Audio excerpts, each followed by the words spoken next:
some games that you know close to red.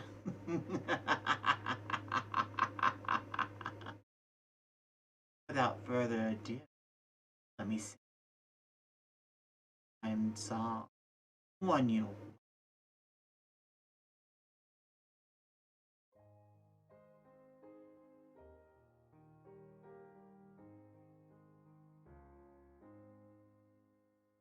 Silent night, unholy night, all not calm, always fright, pools of blood, mother and child, ever lived so tender and mild, sleep in holy peace, sleep in death.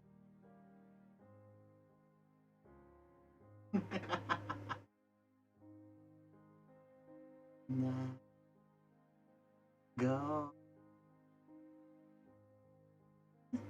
ground and quake at the sky. Be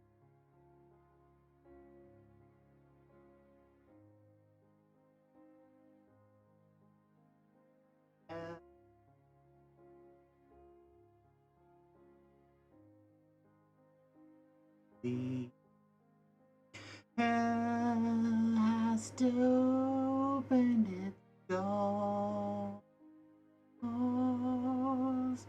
Hell,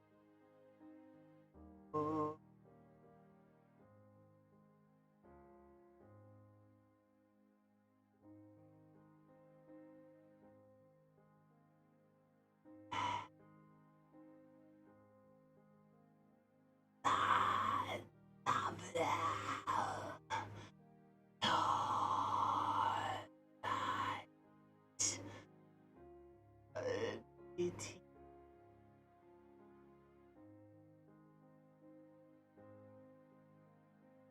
with us.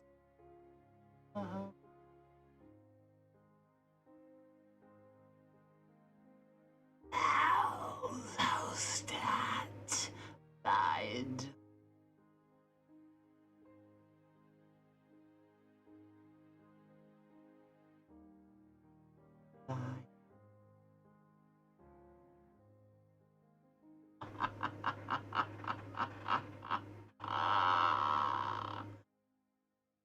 I figured we'd start the night off right. Isn't that quite lovely?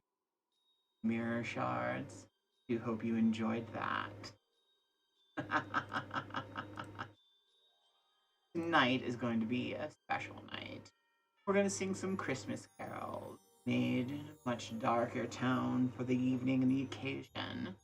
We're going to read some haunted Christmas stories gathered from the internet. We're going to talk about things of the holiday time, or holiday time dread. We're going to just, sit back, enjoy some time together. We don't have much of that these days, and that's my fault. I haven't been giving you enough of my attention lately, and I do apologize for that. It's something that will change, I promise. In the coming year, you're going to be seeing much more of me than you bargained for.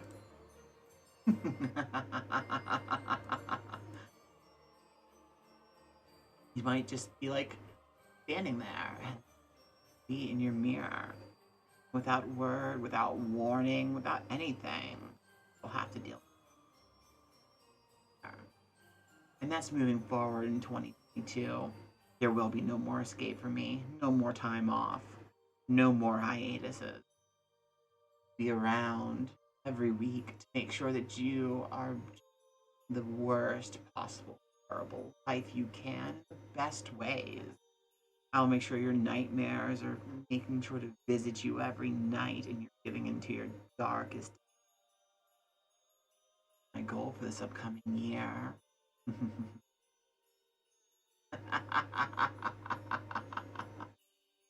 Oh, that said, look at you. You're out there in the cold. I have you on the other side of the mirror. A bit warm by the fire. You open the way for you. Talk about some bread, shall we? Come on in.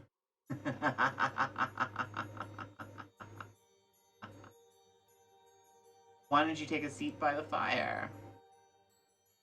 It would be ever so nice.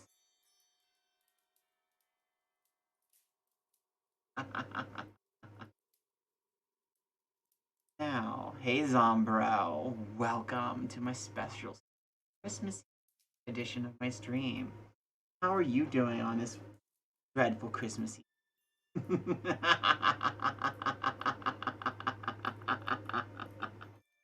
Oh, yes, you should be concerned, Zombro.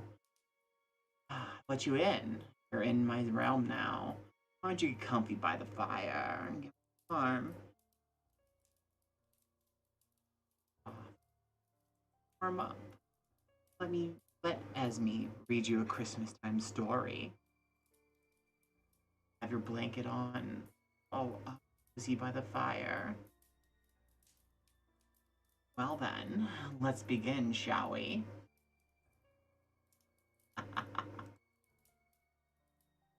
Our first story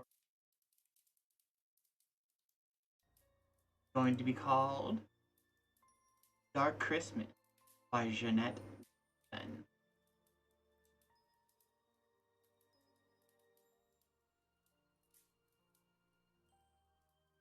We had borrowed the house from a friend none of us seemed to know.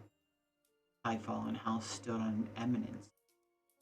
It was a square Victorian gentleman, large bay windows, round signs,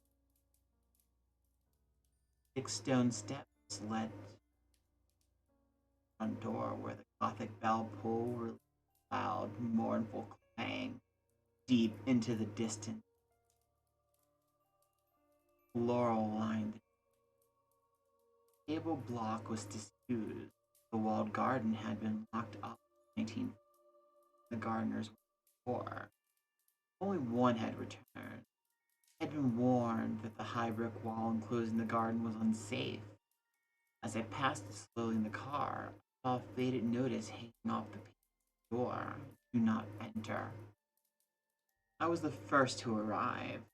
My friends were following by train, and I was to collect them the next day. Then we would settle down for Christmas. I had driven from Bristol, and I was tired. There was a Christmas tree roped to the top of my 4x4 and a trunk load of provisions. We were not near any town. The housekeeper had left stacked wood to build a fire. I had brought a shepherd's pie and a bottle of Rosja for my first night. Kitchen, cheerful enough once, had gotten the fire going and the radio playing while I unpacked our festive supplies. I checked my phone. No signal. Still, I knew the time of the train tomorrow, and it was a relief to feel that the world had gone away. I put my food in the oven to heat up, threw a glass of wine, and went upstairs to find myself a bedroom. First landing had 3 bedrooms leading off it. Each had a moth-eaten rug, a metal bed, and a mahogany chest of end of the landing was a second chest of stairs on the attic floor. I am not romantic about maids' rooms or nurseries. There was something about the second set of stairs that made me hesitant. The landing was bright in a sudden way of late sun on a afternoon, yet the light ended abruptly, so it couldn't go any further. I didn't want to be near that set, so I chose the room at the front of the house. As I was bringing up my bag, the house bell started to ring, its jerky metallic hammer sounding somewhere in the guts of the house. I was surprised, but not alarmed. I expected the housekeeper. I opened the door. No one there. I went down the steps and looked round. I admit, I was frightened. The night was clear and soundless. There was no car in the distance, no footsteps walking away. Determined to conquer my fear, I walked around a little. Then turning back to the house, I saw it. The bell wire ran alongside the house under sheltering gutter. Perhaps 30 or 40 bats were dangling upside down on the vibrating wire. The same number swooped and swerved in the dark mass. Obviously, their movement on the wire had set off the bell. I like bats. Clever bats. Good. Now supper. I ate. I drank. I wondered why love is so hard and life so short. I went to bed. The room was warmer now. I was ready to sleep. The sound of the sea ebbed and flowed into my dream. I awoke from a dead sleep in a dead darkness to hear. What? Hear?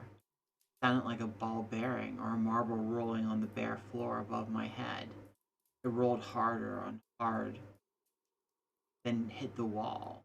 Then it rolled again in the other direction. It might not have mattered except that the other direction was upwards. Things can come loose and roll downwards, but they cannot come loose and roll up unless someone. That thought of so unwelcome that I dismissed it along with the law of gravity. Whatever was rolling over my head must be a natural dislodging. The house was draughty and unused. Attics were under the eaves where any kind of weather might get. Weather or animal. Remember the bats. I pulled the covers up to my eyebrows and pretended not to listen. Hard, hard, on hit, on pause, on roll. I waited for waiting daylight. We are lucky, even the worst of us, because daylight comes. It was a brooding day, the 21st of December, shortest day of the year. Coffee, coat on, car keys. Shouldn't I just check the attic? The second set of stairs was narrow, a servant's staircase. It led to a lath and plaster corridor barely a shoulder width wide. I started coughing. Breathing was difficult. Damp had dropped the plaster in thick, crumpling heaps on the floorboards, as below there were three doors. Two were closed. The doors to the room above my room was ajar. I made myself. The room was under the eaves, as I had guessed. The floor was rough. There was no bed, only a washstand and clothes rail. What surprised me was the nativity scene in the corner. Standing about 2 feet tall, it was more like a doll's house than a Christmas decoration. Inside the open fronted stable stood the animals, the shepherd, the crib, Joseph. Above the roof, on a bit of wire, a battered star. It was old, handmade, in a workmanlike, but not craftsmanlike sort of way. Painted wood now rubbed in pigments of time. I thought I would carry it downstairs and put it by our Christmas tree. It must have been made for the children when the children were here. I stuffed my pockets with the figures and animals, leaving the door open. I had to set off for the station.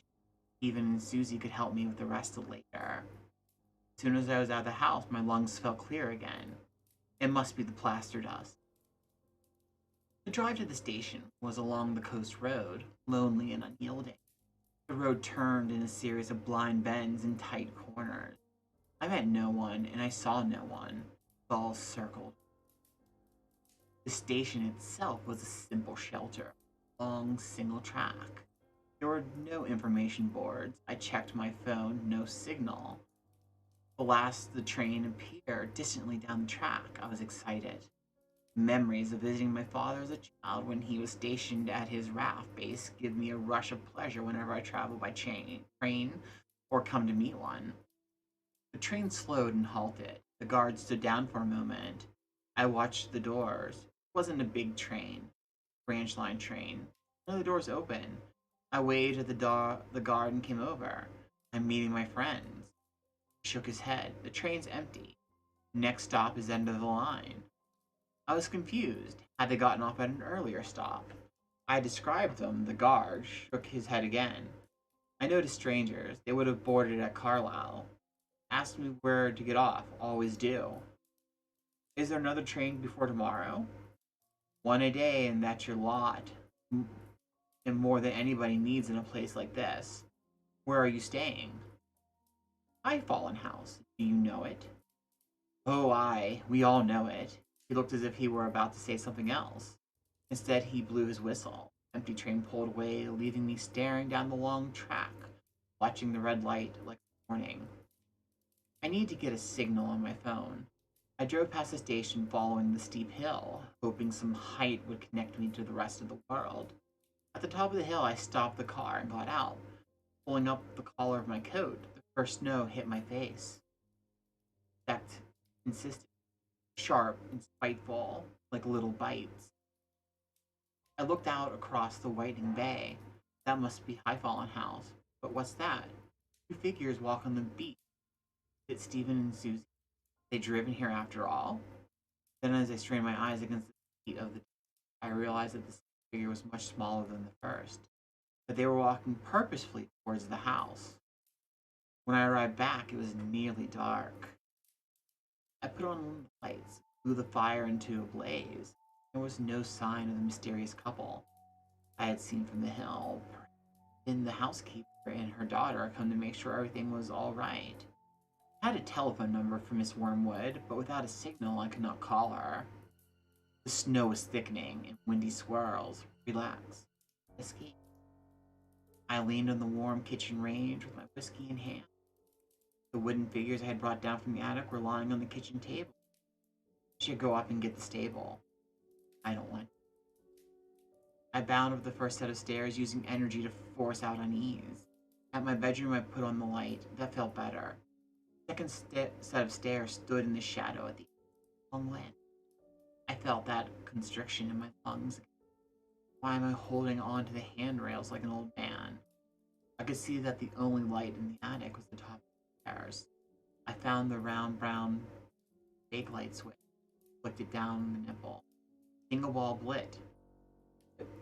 Lit up reluctantly. The room was straight ahead. The door was closed. Hadn't I left it open? I turned the handle and stood in the doorway, the room dimly lit by the light from the stairs. Washstand, nativity, clothes rail. On the clothes rail was a child's dress. I hadn't noticed that before. I suppose I had been in a hurry, pushing aside my misgivings. I went in purposely, bent down to pick up the wooden nativity. It was heavy. I had just got it secure in my arms when the light on the landing went out. Hello? Who's there? There's someone breathing like they can barely breathe. Not faint, struggling for breath. I mustn't turn around, because whoever or whatever it is behind me. I stood still for a minute, steadying my nerve. Then I shuffled forward towards the edge of light coming from downstairs. At the doorway, I heard a step behind me. I lost my balance and put out a hand to steady myself, my hand gripping something wet. The clothes rail? It must be the dress. My heart was overbeating. Don't panic. Bakelite. Bad rot wiring. Strange house. Darkness. Aloneness. But you're not. Back in the kitchen with whiskey, Radio 4 and pasta boiling, I examined the dress. It was for a small child, and it was hand-knitted. The wool was smelly and sopping. I washed it out and left it hanging over the sink to drip. I guess there must be a hole in the roof, and the dress had been soaking up the rain for a long time. I ate my supper, tried to read, told myself it had been nothing, nothing at all. But it was only 8 p.m. I didn't want to go to bed, though the snow outside was like a quilt. I decided to arrange the nativity: donkey, sheep, camels, wise men, shepherd, star, Joseph. The crib was there, but it was empty. There was no Christ child. There was no Mary.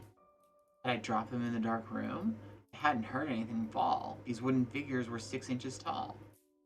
Joseph was wearing a woolen tunic, but his wooden legs had painted putties. I pulled off the tunic. Underneath, wooden Joseph wore a painted uniform. First World War.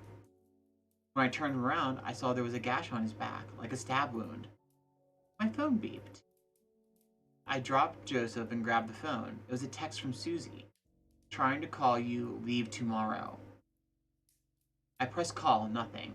I tried sending a text, nothing. What did it matter? Suddenly I felt relief and calm. They had been delayed, that was all. Tomorrow they would be here. I sat down again with the nativity. Perhaps the missing figures were inside. In my hand. My fingers closed around a metal object. It was a small iron hoop top. Maybe it was the key to the attic. Outside snow had fallen, snow on snow. I had cleared. The moon sped above the sea. I had gone to bed and I was deep asleep when I heard it clearly above me. Footsteps pacing the room, hesitating, return. I lay in bed, eyes staring blindly at the blind ceiling. Why do we open our eyes when we can't see anything? And what was there to see? I don't believe in ghosts. I wanted to put on the light, but what if the light didn't come on? Why would it be worse to be in the darkness? I had not chosen darkness. What darkness was? But it would be worse. I sat up in bed and pulled back the curtain a little. The moon had been so bright tonight, surely there would be light. There was light. Outside the house, hand in hand, stood still and silent figures of a mother and child. I did not sleep again till daylight. When I slept and awoke again, it was almost midday. Already the light was lowering. Hurrying to get coffee, I saw the dress was gone. I had left it dripping over the sink and it was gone. Get out of the house. I set off for the station. There was an air frost that had coated the trees in the glittering light. It was beautiful and deathly. The world held in ice. On the road there were no car tracks, no noise, but the roar and the drop of the sea. I moved slowly and saw no one. The white, unmoving landscape. I wondered if there was anyone else left alive. At the station I waited. I waited some time past time until the train whistled on the track. The train stopped. The guard got down, saw me, shook his head. There's no one, he said. No one at all. I thought I would cry. I took out my mute phone, flashed up the message, trying to call you, leave tomorrow. The guard looked at it. Happened. It's you should be leaving, he said. There's no more trains past Carlisle now. Till the 27th. Tomorrow is the last, and that's been cancelled. Weather. I wrote down a number and gave it to the guard. Will you phone my friends and tell them I am on my way home? On the slow journey back to High Fallen House, I filled my mind with my departure. It would be slow and dangerous to travel at night, but I could not consider another night alone. Or not alone. All I had to do was manage 40 miles to Inchbarn, and there was a pub and a guest house and a remote but normal life. This text message kept playing in my head. That really meant that I should leave, and why? Because Susie and Stephen couldn't come?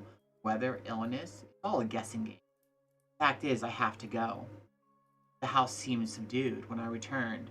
I had left the lights on and I went straight upstairs to pack my bags. At once I saw the light in the attic was on. I paused. Breathed. Of course it's on. I never switched it off. That proves it's a wiring fault. I must tell the housekeeper. My bag packed, I threw the food into the box and put everything back into the car.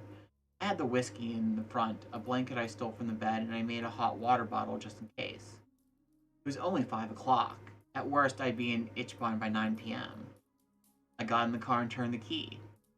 The radio came on for a second, died, and as the ignition clicked and clicked, I knew the battery was flat. 2 hours ago at the station, the car had started first time, even if I had left the lights on. But I hadn't left the lights on. Full panic hit me. I took a swig of the whiskey. I couldn't sleep in the car all night. I would die. I don't want to die. Back in the house, I wondered what I was going to do all night. I must not fall asleep. I had noticed some old books and volumes when I had explored downstairs yesterday. Sorted dusty adventure stories and tales of empire. As I sorted through them, I came across a faded velvet photograph album. In the cold, deserted sitting room, I began to discover the past. High Fallen House, 1910. The women in long skirts with miraculous waist. The men in shooting tweeds. The stable boys in waistcoats. The guarding boys wearing flat caps. The maids in starched aprons. And here they are again at their Sunday best. Wedding photograph. Joseph and Mary Locke, 1912. He was the gardener, she was the maid. In the back of the album, loose and unsorted, were further photographs and newspaper cuttings. 1914, the men in uniform. There was Joseph. I took the album back into the kitchen and put it next to my wooden soldier. I had on my coat and scarf. I propped myself up in two chairs by the wood-fired range. Dozed and dozed. It was perhaps 2 o'clock when I heard a child crying. Not a child who has scraped his knee or lost a toy, but an abandoned child, a child whose own voice in his last hold on life, a child who cries and knows that no one will come. The sound was not above me. It was above me. I knew where it was coming from. I put my hands over my ears, my head between my knees. I could not shut out the sound. A locked up child, a hungry child, a child who was cold and wet and frightened. Twice I got up and went to the door. Twice I sat down again. The crying stopped. Silence. A dreadful silence. I raised my head. Footsteps were coming down the stairs. Not one foot in front of the other, but one foot dragging slightly, then the other joining it. Steadying. Stepping again. At the bottom of the stairs, the footsteps paused. Then they did what I knew they would do with all the terror in my body. The footsteps came toward the kitchen door. Whatever was out there was standing 12 feet away on the other side of the door. I stood behind the table and picked up a knife. The door swung open with violent force that rammed the brass doorknob into the plaster of the wall. Wind and snow blew into the kitchen, whirling up the photographs and cuttings on the table. I saw that front door itself was wide open, like the entrance hall, like a wind tunnel.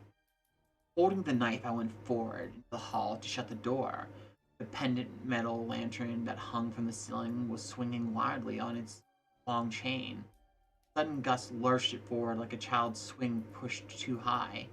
I fell back at the force against the semicircular fanlight over in front of the door. The fanlight shattered and fell round my shoulders in shards of sharp rain. Flickered, buzzed darkness. The house lights were out. No wind now. No cries. Silence again. Glass hit in the snow lit all. I walked out the front door and into the night. At the drive, I turned left and I saw them, the mother and child. The child was wearing the woolen dress. I had no She held up her arms piteously to the mother, who stood like stone. I ran forward. I grabbed the child in my arms. There was no child. I had fallen face down into the snow. Help me. That's not my voice. I'm on my feet again. The mother is ahead of me. Follow her. She's going towards the walled garden. Seems to pass through the door, leaving me on the other side. Do not enter. I tried the rusty loop handle. It broke off, taking a piece of the door with it. Kicked the door open. Fell off its hinges. The ruined and abandoned garden lay before me. A walled garden of 1 acre used to feed 20 people, but that was a long time ago. There were footprints in the snow. Follow them. It led me to the boothie, its roof patched with corrugated iron. There was no door, but the inside seemed dry and sound. There was a tear-off calendar still on the wall. 22nd December. Put my hand in my pocket and I realized that the key from the nativity was there. At the same time, I heard a chair scrape on the floor in the room. Beyond, I had no fear anymore. As the body first shivers and then numbs with cold, my feelings were frozen. I was moving through shadows as one who dreamed. In the room beyond, there was a low fire, lit in the tiny tin fireplace. On either side of the fire sat the mother and child. The child was absorbed playing with marble. Her bare feet were blue, but she did not seem to feel the cold any more than I did. Are we dead then? The woman in the shawl over her head looked up at me, deep, expressionless eyes. I recognized it. It was Mary Locke.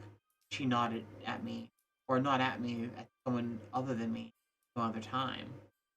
I do not know. Her gaze went to the tall cupboard. I knew that my key fitted the cupboard and that I must open it. I did so. The dusty uniform fell out, crumpling like a puppet. The uniform was not quite empty of its occupant. The back of the faded wool jacket had a long sash. There were lungs where lungs would have been. It looked like I looked at the knife in my hand. Open the door. Are you in there? Open the door. I woke to a blinding light. Where am I? Something's rocking. The car. I'm in my car. A heavy glove was brushing off the snow. I sat up, found my keys, pressed the unlock button. It was morning. Outside was the guard from the train and the woman who announced herself as Miss Wormwood. Fine mess you've made here, she said. We went into the kitchen. I was shivering so much that Miss Wormwood relented and began to make coffee. Alfie fetch me, she said, after he spoke to your friends. There's a body, I said, in the walled garden. Is is that where it is? Said Miss Wormwood. At Christmas 1914, Joseph Locke had gone to war. Before he left for Flanders, he made a nativity scene for his little girl. When he came back in 1916, he had been gassed, and they heard him climbing the stairs, gasping for breath through fourth corrupted lungs. His mind had gone, they said. At night in the attic, where he slept with his wife and child, he leaned vacantly against the wall, rolling his child's marbles up and down and up, pacing and pacing. One night, just before Christmas, he strangled his wife and daughter. He left them for dead in the bed and went out, but his wife was not dead. We followed him in the morning. They found her sitting by the nativity, her dress dark with blood, his her finger marks livid at her throat. She was singing a lullaby and pushing the point of the knife into the back of the wooden figure. Joseph was never found. Are you going to call the police? I said. What for? Said Miss Wormwood. Let the dead bury the dead. Alfie the guard went to seat in my car. Started first time. The exhaust blew in the white air. I left them cleaning up and was about to set off when I remembered I had left my radio in the kitchen. I went back inside. The kitchen was empty. There were two of them up in the attic. I picked up the radio. The nativity was on this table just how I had left it. But it wasn't how I left it. Joseph was there, and the animals and the shepherds, a worn out star. And in the center of the crib, next to the crib, were the wooden figures of the mother and the child. Christmas ghost story for you all. Remember, I love you while you're sleeping.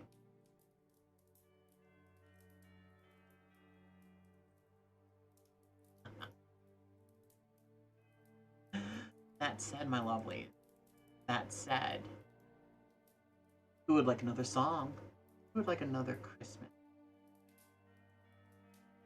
Well, I'm glad you all spoke up. I'm glad you all want a song.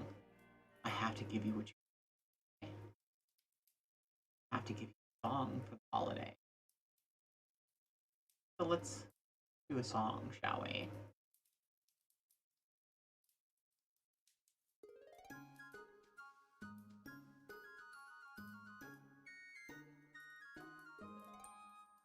Monsters outside are frightful, but the scream so delightful.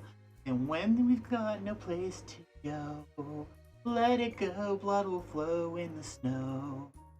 Don't show signs of stopping, hear some bones are popping. The lights are turned way down low. Scream some more, they bite more, blood will flow. When we finally say goodbye, I'll hate going out in the storm. But if you'll really hold the door tight, you'll have a better chance tonight. The fire is slowly dying, and my dear, we're still dying. They're eating us oh so slow. Blood in the snow, let it snow, let it snow.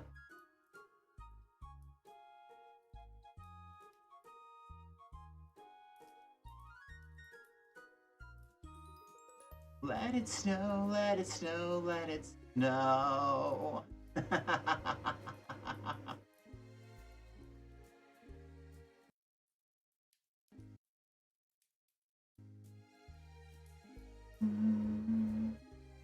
I figured these little songs will help warm us up tonight. You know, being one of those nights of pure goodness and all, creatures of the night feel lonely and a bit cold and left out. I figured I would warm things up for all of us with some stories and songs.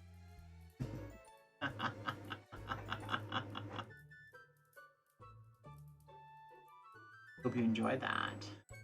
Well, we have more songs to sing together. We still have more, so don't worry. That won't be the last of them. But what we will do, we'll read another story. Before we get to the story, let me talk to you some. I haven't talked to you in a while. How are you doing tonight, Audley? Yeah, the cold is nice, but lonely can be a bit lonely, especially when the voices aren't talking to you. Or you don't hear the shuffles upstairs. You hear the moans around the hall from buddies there.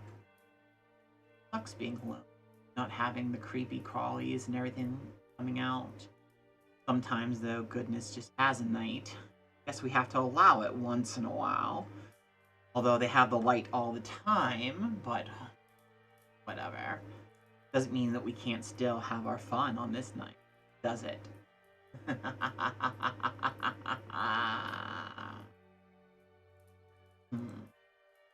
That said,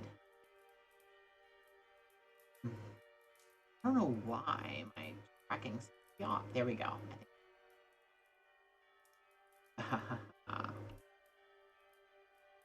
You're sleeping, you started your job this week, currently doing nothing.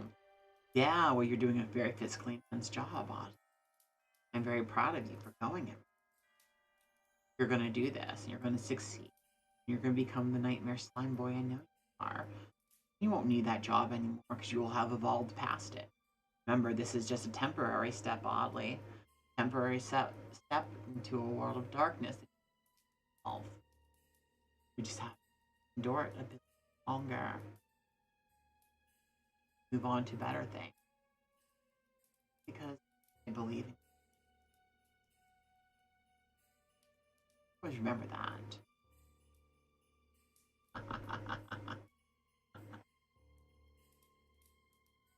That's sad. You're welcome. Well, I have to believe in all of my children of the night now. I didn't believe in you. I do. I believe in you wholeheartedly. Because any little nightmares need up to be large nightmares. Plus terror to all around. And you know, I do need my slimy slime boy. Going to invest and grow on things like a fungus. I need you to spread terror. Yeah, those things called legs. Well, you know, when you evolve further, you can just slurp around in your slime form. I believe you'll get there.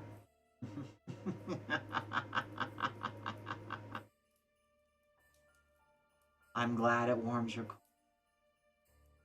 Something has to. Zombra, are you still there? Are you lurking in the darkness? Are you being quiet? Are you leaving me and Oddly here? Welcome to the show. Welcome to a Sinister Christmas Eve. We've sang 2 songs and I've read a story. I figured we would talk a little bit before I got to another story. I hope you have your blankets ready. They're all up close to the screen. Let's do another Christmas tale of terror, shall we?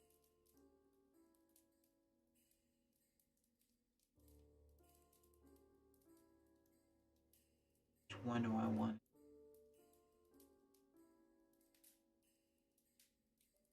Oh, this one looks fun.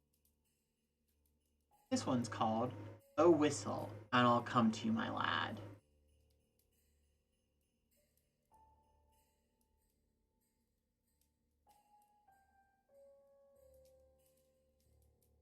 One.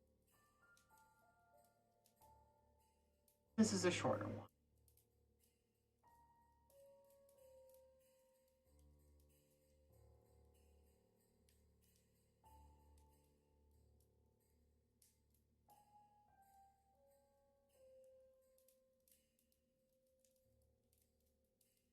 Looking over something real quick because I don't want to. Oh. This is mid length, not too long, not too short.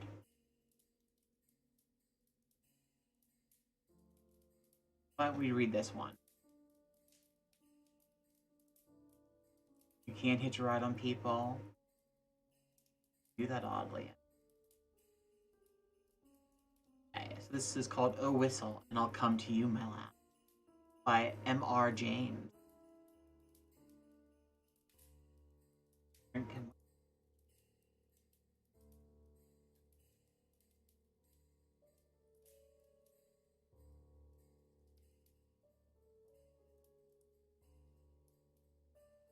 Blood of the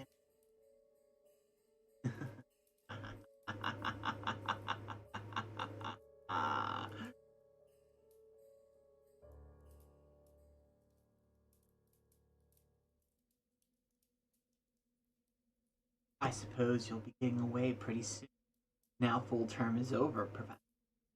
Said a person not in the story to the professor of ontography, soon after they had sat down next to each other at the feast in the hospital hall, St. James College. The professor was young, neat, precise, and yes, said, my friends have been making me take up golf this term. I mean to go to the East Coast, in point of fact, Burnstow. I dare say you know of it. A week or 10 days to improve my game. Hope to get off tomorrow. Oh, Parkin, said his neighbor on the other side. You're going to go to Burnstow. Wish you would look at the site of the Templars' preceptory, and let me know if you think it would be any good to have a dig there in the summer. It was, as you might suppose, a person of antiquarian pursuits said this, but since he merely appears in this prologue, there is no need to give entitlement. Certainly, said Parkin, the professor. If you will describe to me the whereabouts of this, I will do my best to give you an idea of the lie of the land when I get back. I could write to you about it. You would tell me where you are likely to be. No, don't trouble to do that, thanks. It's only that I'm thinking of taking my family in that direction in the long. It occurred to me that very few of the English preceptories have ever been properly planned. I might have an opportunity of doing something useful on off. The professor rather sniffed at the idea that planning out a preceptory could be described as useful. His neighbor continued. The site, I doubt if there is anything showing above ground, must be down quite close to the beach now. The sea encroached tremendously, as you know, all along the bit of coast. I should think that the map that it must be about 3/4 of a mile from the Globe Inn at the north end of town. Where are you going to stay? Well, at the Globe Inn, as a matter of fact, said Parkin. I have engaged a room there. I could be anywhere. I couldn't get anywhere else. Most of the lodging houses shut it up in the winter. It seems as it is, they tell me, the only room of any size I can have is really a double-bedded one, and that they haven't a corner in which to store the other, and so on. I must have a fairly large room, for I am taking some books down, and I mean to do a bit of work. Though I don't quite fancy having an empty bed, not to speak of two, in what I may call, for the time being, my study. I suppose I can manage to rough it for a short time. Shall be there. You call having an extra bed in your room roughing it, Park? Said in a bluff person opposite. Look here, I shall come down and occupy it for a bit. It'll be company for you. The professor quivered, but managed to laugh in a courteous manner. By all means, Roger. There's nothing I should like better, but I'm afraid you would find it rather dull. I don't play golf. You don't play golf, do you? No, thank heaven, said rude Mr. Rogers. Well, you see, when I'm not riding, I shall most likely be out in the links. And that, as I say, would be rather dull for you, I'm afraid. Oh, no. I don't know. There's certain to be somebody I know at the place, but of course, if you don't want me, speak the word, Parkins. I shan't be offended. Truth, as you always tell us, is never offensive. Parkins was indeed scrupulous, polite, and strictly truthful. It is to be feared that Mr. Rogers sometimes practiced upon his knowledge of these characteristics. In Parkins' breast there was a conflict now raging. which for a moment or two did not allow him to answer.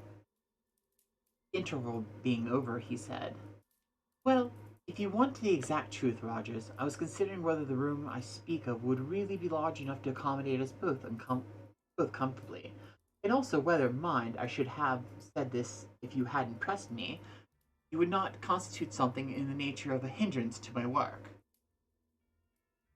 Rogers laughed loudly. "Well done, Parkins," he said. "It's all right. I promise not to interrupt your work. Do not disturb yourself about that.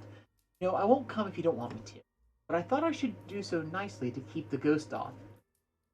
Here might have been a scene to wink and nudge next neighbor. Parkins might also have been seen to become pink. "I beg your pardon, Parkins," Rogers continued. "I oughtn't to have said that. I forgot you didn't like levity off these topics." "Well," Parkins said, "as you have mentioned the matter, I freely own that I do not like careless talk about what you call ghosts. A man in my position," he went on, raising his voice a little, "cannot, I find, be too careful about appearing to sanction the current beliefs of such subjects. As you know, Rogers, as you ought to know, I think I have never concealed my views."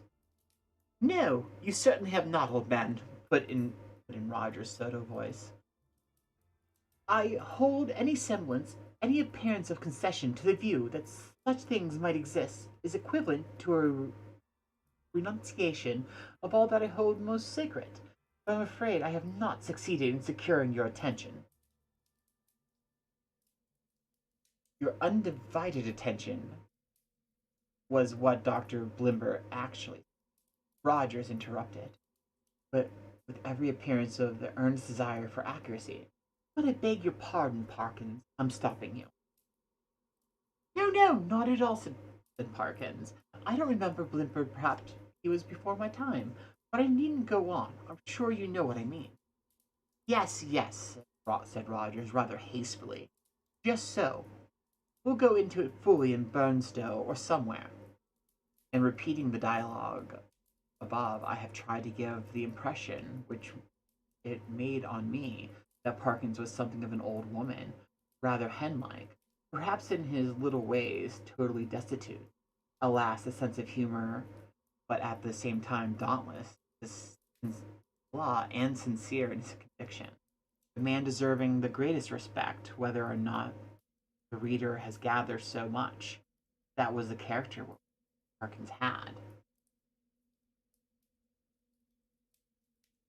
On the following day, Parkins did as he had hoped, succeeded to get away from his college, and arriving at Burnstow, he made welcome at the Globe Inn. Was safely installed in the large double-bedded room of which we have heard, and able to, before retiring to rest, to arrange his materials for work in apple pie order upon a commodious table, which occupied the outer end of the room and was surrounded on three sides by windows looking out seaward. That is to say, the central window looked straight out to the sea, and those on the left and right commanded prospects along the shore to the north and south respectively. On the south you saw the village of Burnstow. On the north no houses were to be seen, but only the beach and a low cliff backing it. Immediately in front of this was a strip, not considerable, of rough grass, dotted with old anchors, Aftons, and so forth. Then the broad path, then the beach. Whatever may have been the original distance between the Globe Inn and the sea, not more than 60 yards now separated them.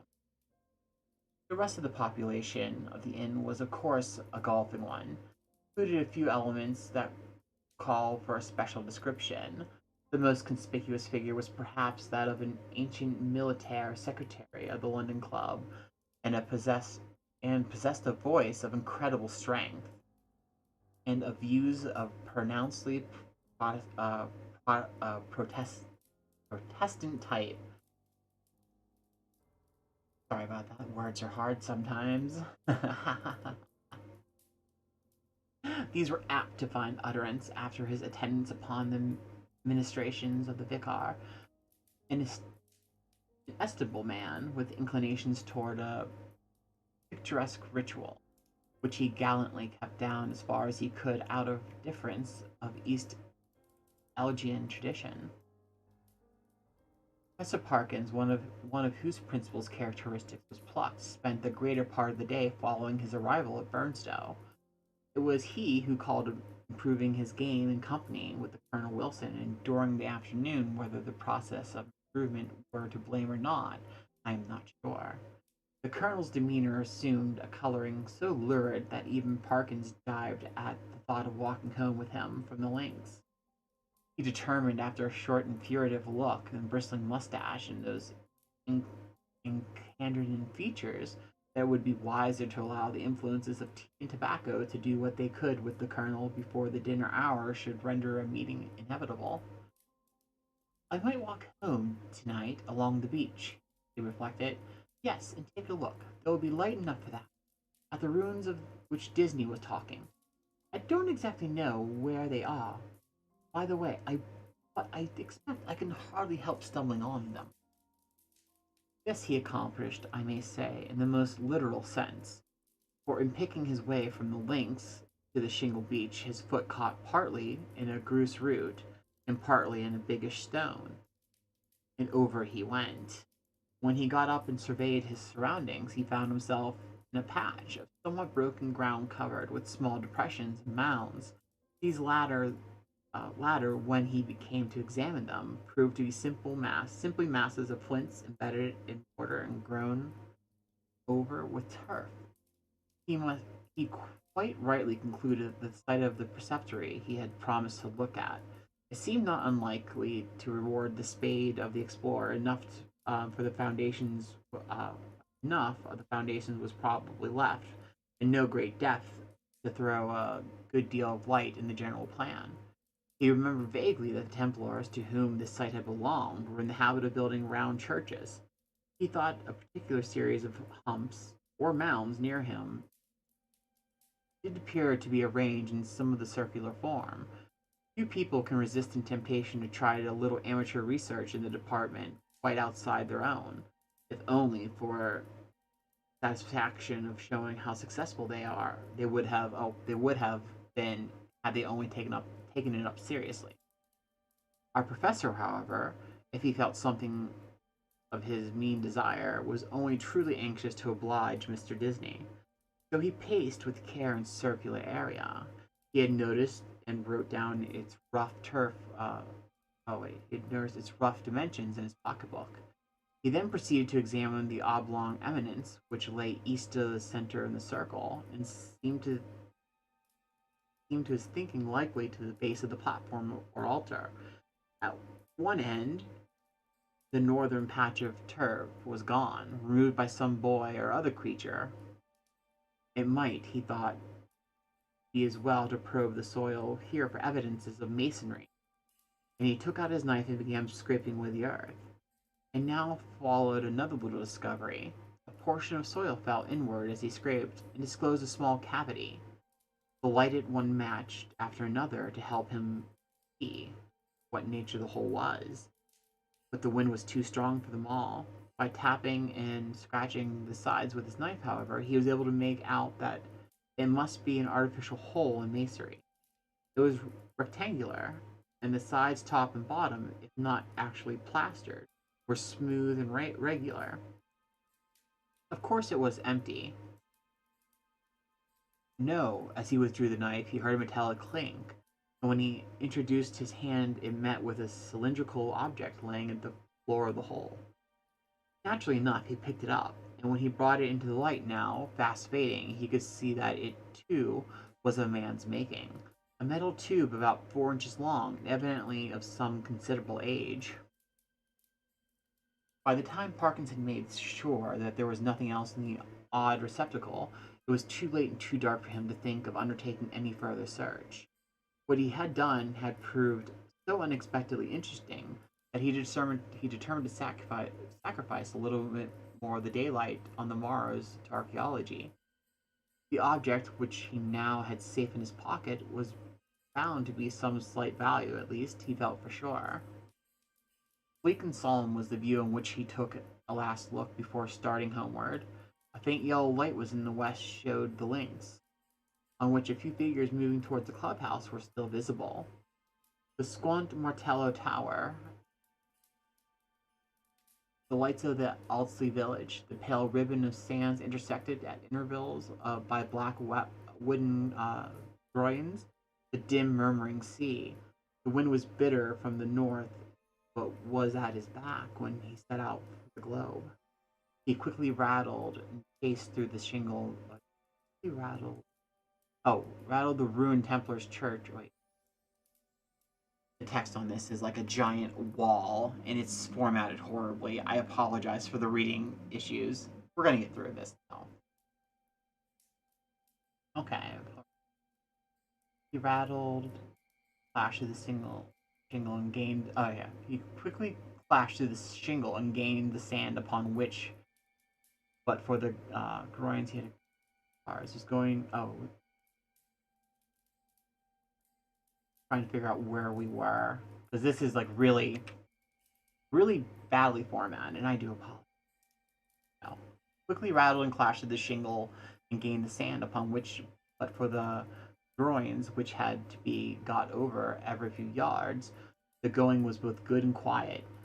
One last look behind to measure the distance he had made since leaving the ruined Templar's church showed him a prospect of company on his walk, in the shape of a rather indistinct personage, who seemed to be making great efforts to catch up with him, but it made little of any progress. I mean that there was an appearance of running about his movements, but that the distance between him and Parkins did not seem materially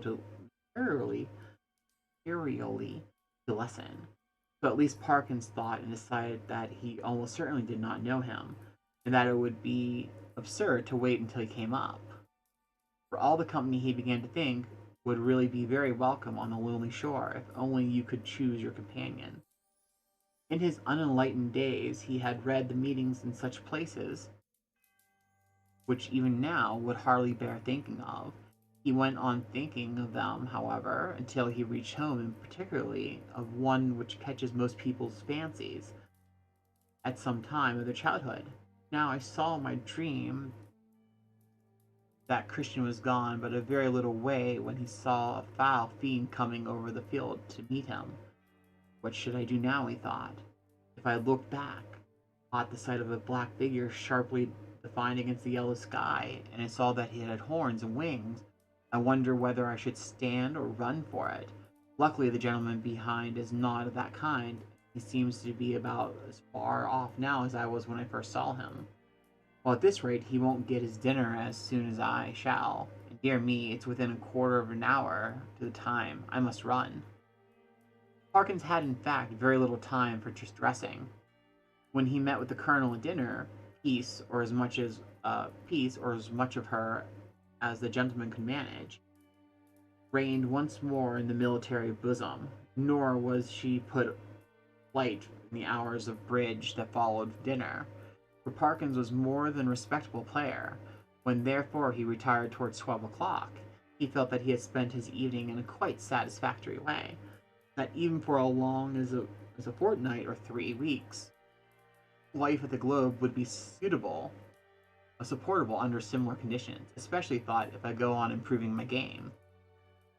As he went along the passage, he met the boots of the Globe, who stopped and said, "Beg your pardon, sir, but if I was brushing your coat just now, there was something fell out of the pocket. I put it in your chest of drawers, sir, in your room, sir, a piece of pipe or something of that, sir. I thank you, sir. You'll find it in your chest of drawers, sir. Yes, sir. Good night, sir." The speech served to remind Parkins that his little discovery of that afternoon, it was some considerable curiosity that he had turned over by the light of the candles. It was of bronze he now saw. It was a bronze he now saw, and was shaped very much after the manner of the modern dog whistle. In fact, it was, yes, apparently it was, actually, no more no less than a whistle. He put it to his lips, and he put it quite full of a fine, caked up sand and earth which would not yield to knocking, but must be loosened with a knife. Tidy as ever in habits, Parkin cleared out the earth to a piece of paper and took the ladder of the window to empty it out. The night was clear and bright, and he saw open the casement, and he stopped for an instant to look at the sea and noted a belated wanderer stationed on the shore in front of the inn. Then he shut the window, a little surprised by the late hours people kept in Burnstow, and took his whistle and light again. Why, surely there were marks on it. Not really marks, but letters. A very little rubbing rendered the deeply cut inscription quite legible. But the professor had to confess, after some earnest thought, that the meaning of it was as obscure to him as the writing of the wall of the Belshazzar. There were legends both on the front and back of the whistle. The one read as thus: FLA, FUR, BIS, FLE. The other, Quis ist isti tu unet. I ought to be able to make it out, he thought. But I suppose I'm a little rusty in my Latin. When I come to think of it, I don't believe I even know the word for whistle. The long one does seem simple enough. It ought to mean, who is this who is coming? Well, the best way to find out is evidently to whistle for him. He blew the whistle and stopped suddenly, startled and yet pleased by the note that he had elicited. It had a quality of infinite distance. Soft as it was, he somehow felt it was audible for miles around. It was a sound, too, that seemed to have power, which many scents possess, of forming pictures in the brain. He saw quite clearly a moment of vision, a wide dark expanse at night, with a fresh wind blowing and the mist of a lonely figure. How employed could not tell. Perhaps he would have seen more had not the picture been broken by the sudden surge of a gust of wind against his casement, so sudden that it made him look up, just in time to see the white glint of the sea-bird's wings somewhere outside the dark panes. The sound of the whistle had so fascinated him that he could not help but trying it once more, this time more boldly. The note was little, if at all louder, than before, and repetition broke the illusion. No picture followed, as he had half hoped it might. But what is this? Goodness, what a force the wind can get up to in a few minutes! What a tremendous gust! There! I knew the window fastening was no use. Ah, I thought so. Both candles out. It's enough to tear the room into pieces. The first thing was to get the window shut. While you might count 20 Parkins struggling with a small casement, and felt almost as if he were pushing back a sturdy burglar. So strong was the pressure, it slackened all at once, and the window banged to and lashed itself. Now, to relight the candles and to see damage, any, had been done. No, nothing seemed amiss. No glass even was broken in the case. But the noise was evident, roused at least one member of the household, the Colonel. The Colonel was to be heard stumping in his stockinged feet on the floor above and growling. Quickly as it had risen, the wind did not fall at once. On it went, moaning and rushing past the house, at times rising to a cry so desolate that Parkins disinterestedly said it might have been made fanciful people feel quite uncomfortable. Even the unimaginative, he thought after a quarter of an hour, might be happier without it. Whether it was the wind or the excitement of golf, or the researches in the preceptory that kept Parkins awake, he was not sure. Awake he remained, in any case, long enough to fancy, as I am afraid I often do myself under such conditions, that he was the victim of all manner of fatal disorders. He would lie counting the beats of his heart, convinced that he was going to stop work every moment, and would entertain grave suspicions of his lungs, brain, liver, etc., suspicions which he was sure would be dispelled by the return of daylight, but which until then refused to subside. He found little vicarious comfort in the idea that someone else was in the same boat. A near neighbor, in the darkness, as it was not easy to tell his direction, was tossing and rustling in his bed too. The next stage was the next stage was Parkins shut his eyes, determined to give sleep every chance. Here again overexcitement asserted itself. Another form, that of making pictures, experto crede. Pictures do come to the closed eyes of one trying to sleep, and are often so little to his taste that he must open his eyes to disperse them.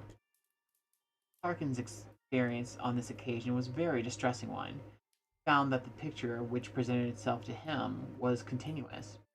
When he opened his eyes, of course, it went, but when he shut them once more, it framed itself afresh and acted itself out again, neither quicker nor slower than before.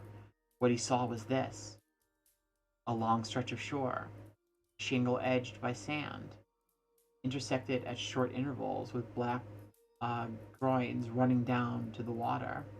A scene, in fact, so like that of this afternoon's walk, in the absence of any landmark, it could not be distinguished therefore in. The light was obscure, conveying the impression of gathering storm. Late winter evening, like cold rain. On this bleak stage at first no actor was visible. Then in the distance a bobbing black object appeared. A moment more.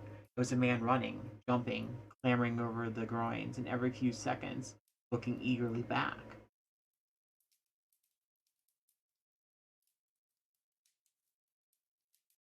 Sorry about that. I had to go. Next song. Looking eagerly back. The nearer he came, the more obvious it was that he was only anxious, but even terribly frightened. Though his face was not to be distinguished, he was moreover almost at the end of his strength. On he came, each successive obstacle seemed to cause him more difficulty than the last. Will he get over this next one? Thought Parkins. Seems a little higher than the others. Yes, half climbing, half throwing himself, he did get over, and fell in a heap on the other side, the side nearest the spectator. There, as if really unable to get up again, he remained crouching under the groin, looking up at the attitude of painful anxiety. So far, no cause whatsoever for fear of the runner had been shown, but now there began to be seen far up the shore a little flicker of something light-colored moving to fro with great swiftness and irregularity. Rapidly growing larger, it too declared itself as a figure in pale, fluttering draperies, ill-defined. There was something about its motion which made Parkins very unwilling to see it at close quarters. It would stop, raise arms, bow itself towards the sand, and then stop, then run stooping across the beach to the water edge and back again, then raising upright once more to continue its course forward at a speed that was startling and terrifying.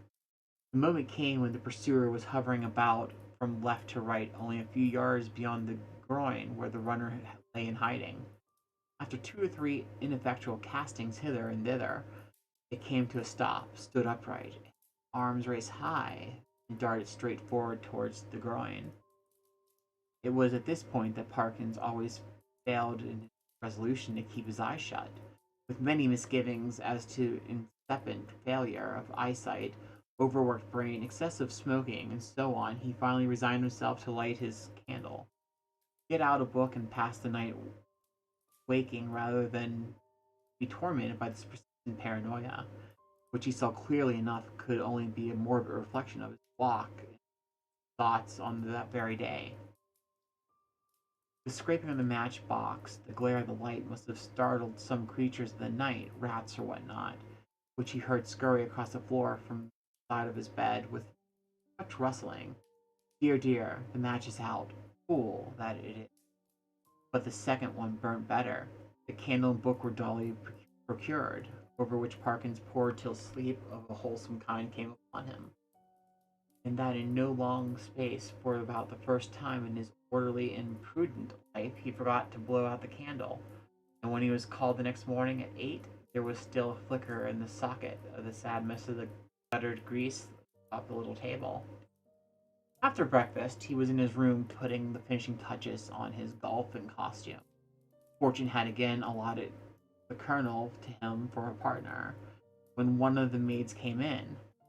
"Oh, if you please," she said, "would you like any extra blankets on your bed, sir?" Oh, thank you, said Hawkins. Yes, I think I should like one. It seems likely to turn rather colder. In a very short time, the maid was back with the blanket. Which bed should I put it on, sir? She asked. What? Why, that one. The one I slept in last night, he said, pointing to it.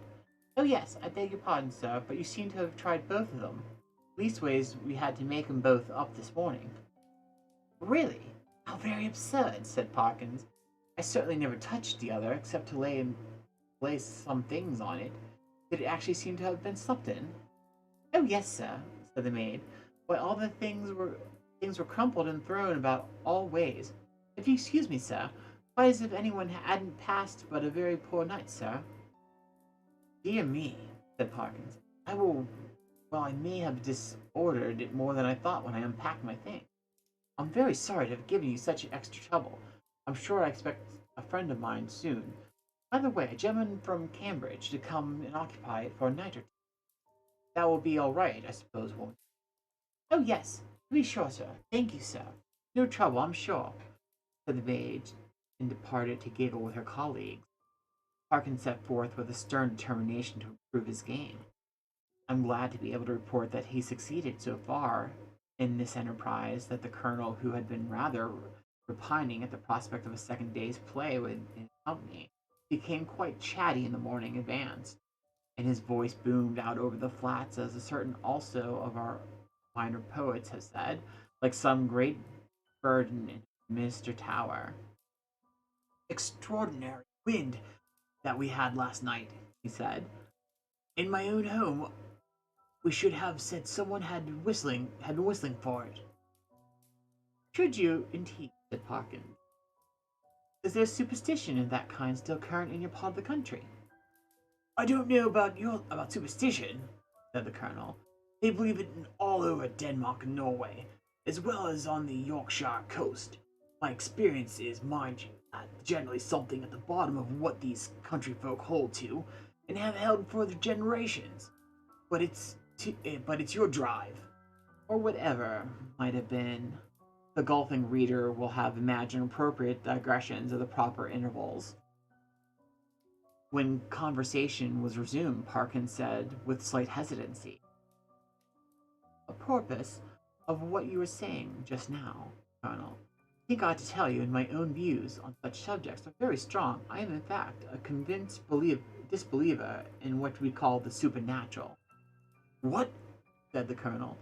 Do you mean to tell me that you don't believe in second sight or ghosts or anything of that kind? In nothing whatever of that kind, returned Parkins firmly. Well, said the colonel, it appears to me that at that rate, sir, that you must be a little better than a Suddens. Parkins was on the point of answering that, in his opinion, the Soddenses were the most sensible persons ever read of in the Old Testament. Feeling some doubt as to whether much mention of them was to be found in that work, he preferred to laugh off the accusation. Perhaps I am, he said, but here, give me a quick sleep, boy. Excuse me one moment, Colonel. A short interval. Now, as to the whistling in the wind, let me give you my theory about it. The laws which govern winds are really not at all perfectly known. For fisher folk, such of course not known at all, a man or woman eccentric habits, perhaps even stranger, is seen repeatedly on the beach at some unusual hour. It is heard whistling. Soon afterwards a violent wind rises. A man who could read the sky perfectly, or who possessed a barometer, could have foretold that it would. The simple people of the fishing village would have no barometers, but only a few rough rules of prophesying weather. What more natural than the eccentric personage, I postulated, should be regarded as having raised the wind, or that he or she could have clutched eagerly at the reputation of being able to do so. Now take last night's wind. As it happens, I myself was whistling. I blew a whistle twice, and the wind seemed to come absolutely in answer to my call. If anyone had seen me, the audience had been a little restive under the humrung, and Parkins had, I fear, fallen somewhat into a tone of lecturer, but at least the sentence the colonel stopped. Whistling, were you? He said. And what sort of whistle did you use? Play this stroke first. Interval. About the whistle you were asking, Colonel, it's a rather curious one. I have it in my... No. Yeah, I left it in my room. As a matter of fact, I found it yesterday. And then Parkins narrated the manner of his discovery of the whistle, upon hearing which the Colonel grunted. Opined that in Parkins' place he should himself be careful about using that thing that had belonged to a set of papists, of whom, speaking generally, it might be affirmed that you never know what they might not have been up to. From this topic he diverged the enormities of the vicar, who had given notice of previous Sunday, and the Friday would be the feast of St. Thomas the Apostle, and there would be a service at 11 o'clock at the church.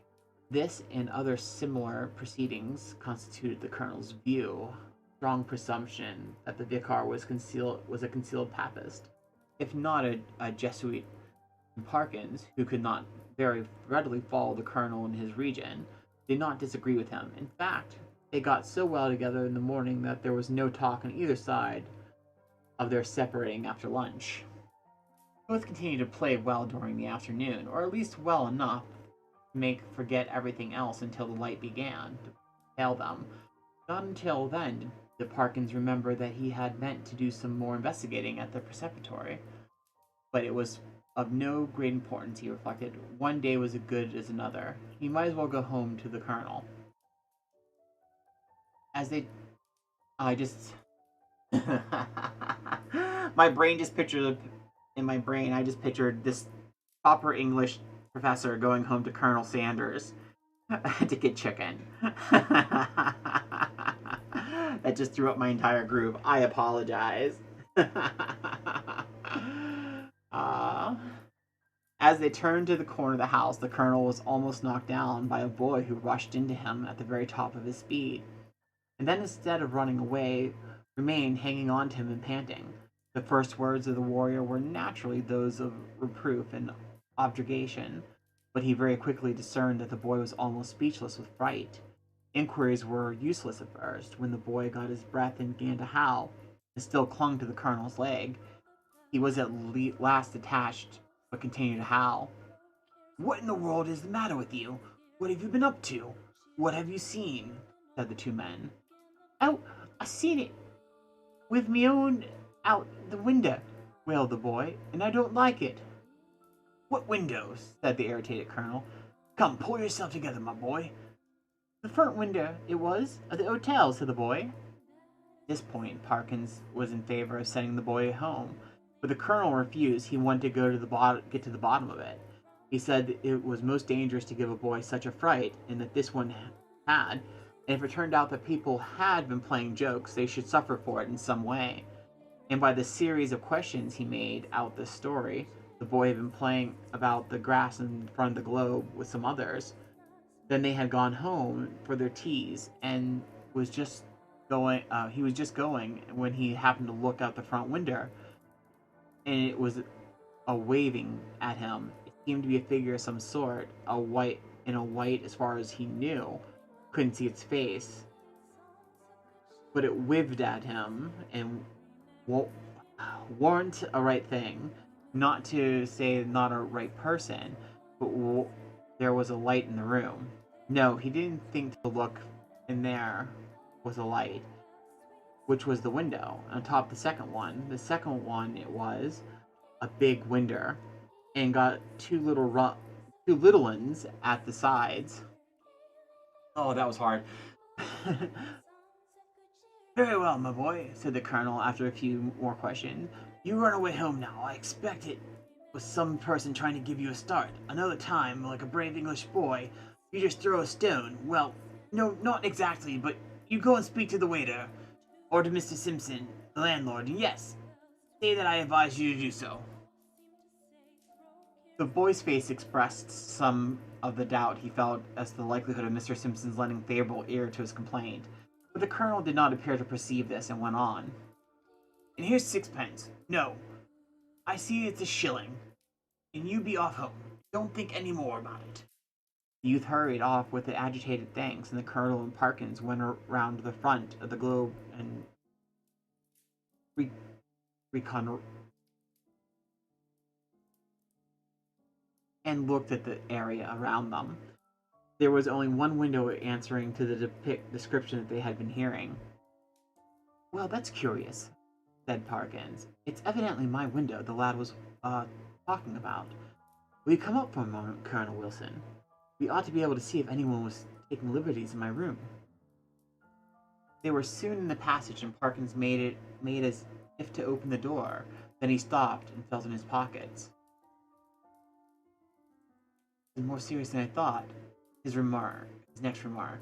I remember now that before I started this morning, I locked the door. It is locked now, and what is more, here's the key. And he held it up. Now, he went on. The servants are in the habit of going into one's room during the day when one is away. I can only say that, well, that I don't approve of it at all. Conscious of a somewhat weak climax, he poised himself in the opening of the door, which was indeed locked, and in lighting candles. No, he said, nothing seems disturbed. Except for your bed, put in the Colonel. Excuse me, that isn't my bed, said Parkins. I don't use that one. But it does look as if someone's been playing tricks with it. Certainly did. The clothes were bundled up and twisted together in the most torturous confusion. Parkins pardoned. That must be it, he said. At last, I disordered the clothes last night, unpacking, and hated it since. Perhaps they came to make it, and the boy saw them through the window, and they were called away and locked the door after them. Yes, I think that must be it. Well, ring and ask, said the Colonel, and this was appeal to Parkins' practicality. The maid appeared, and to make a long story short, deposed that she had made the bed in the morning when the gentleman was in the room. It hadn't been in there since. No, she hadn't no other key. Mr. Simpson, he kept the keys. He'd be able to tell if the gentleman, if anyone, had been up there. This was the puzzle. Investigation showed that nothing of value had been taken, and Parkins remembered the disposition of the small objects on the table and so forth well enough to be pretty sure that no pranks had been played with them. Mr. and Mrs. Simpson, furthermore, agreed that neither of them had given a duplicate key of the room to any person, whatever, during the day. Nor could Parkins, fair-minded man as he was, detect anything in the demeanor of mistress, or maid that indicated guilt. He was much more inclined to think that the boy had been imposing on the Colonel. The latter was unwontedly silent and pensive at dinner and throughout the evening. When he bade good night to Parkins, he murmured in a gruff undertone, You know where I am if you need me during the night. Oh, yes, thank you, Colonel Wilson. I think I do. But there isn't much prospect of my disturbing you, I hope. By the way, he added, did I show you the old whistle I spoke of? I think not. Well, here it is. The Colonel turned it over gingerly, in the light of the candle. You make out anything of the inscription? Asked Parkins as he took it back. No, not in this light. What do you mean to do with it? Oh, well, when I get back to Cambridge, I shall submit it to some of the archaeologists there and see what they think of it. Very likely they could consider worth having. I may present it to one of the museums. Said the Colonel. Well, you may be right.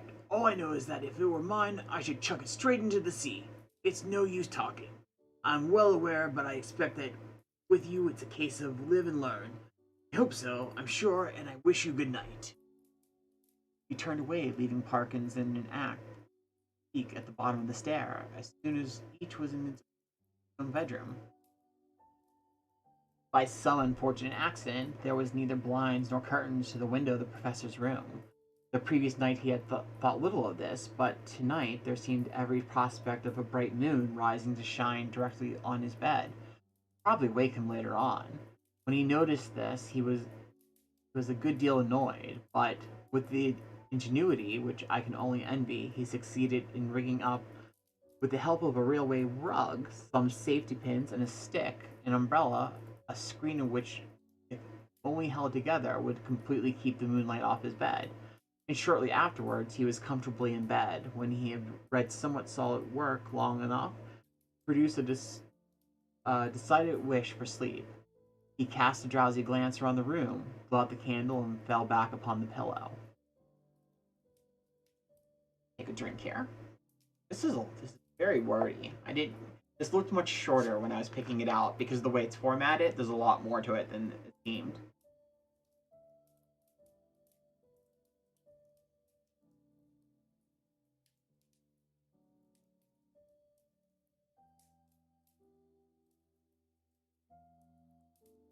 Let me see where we're we.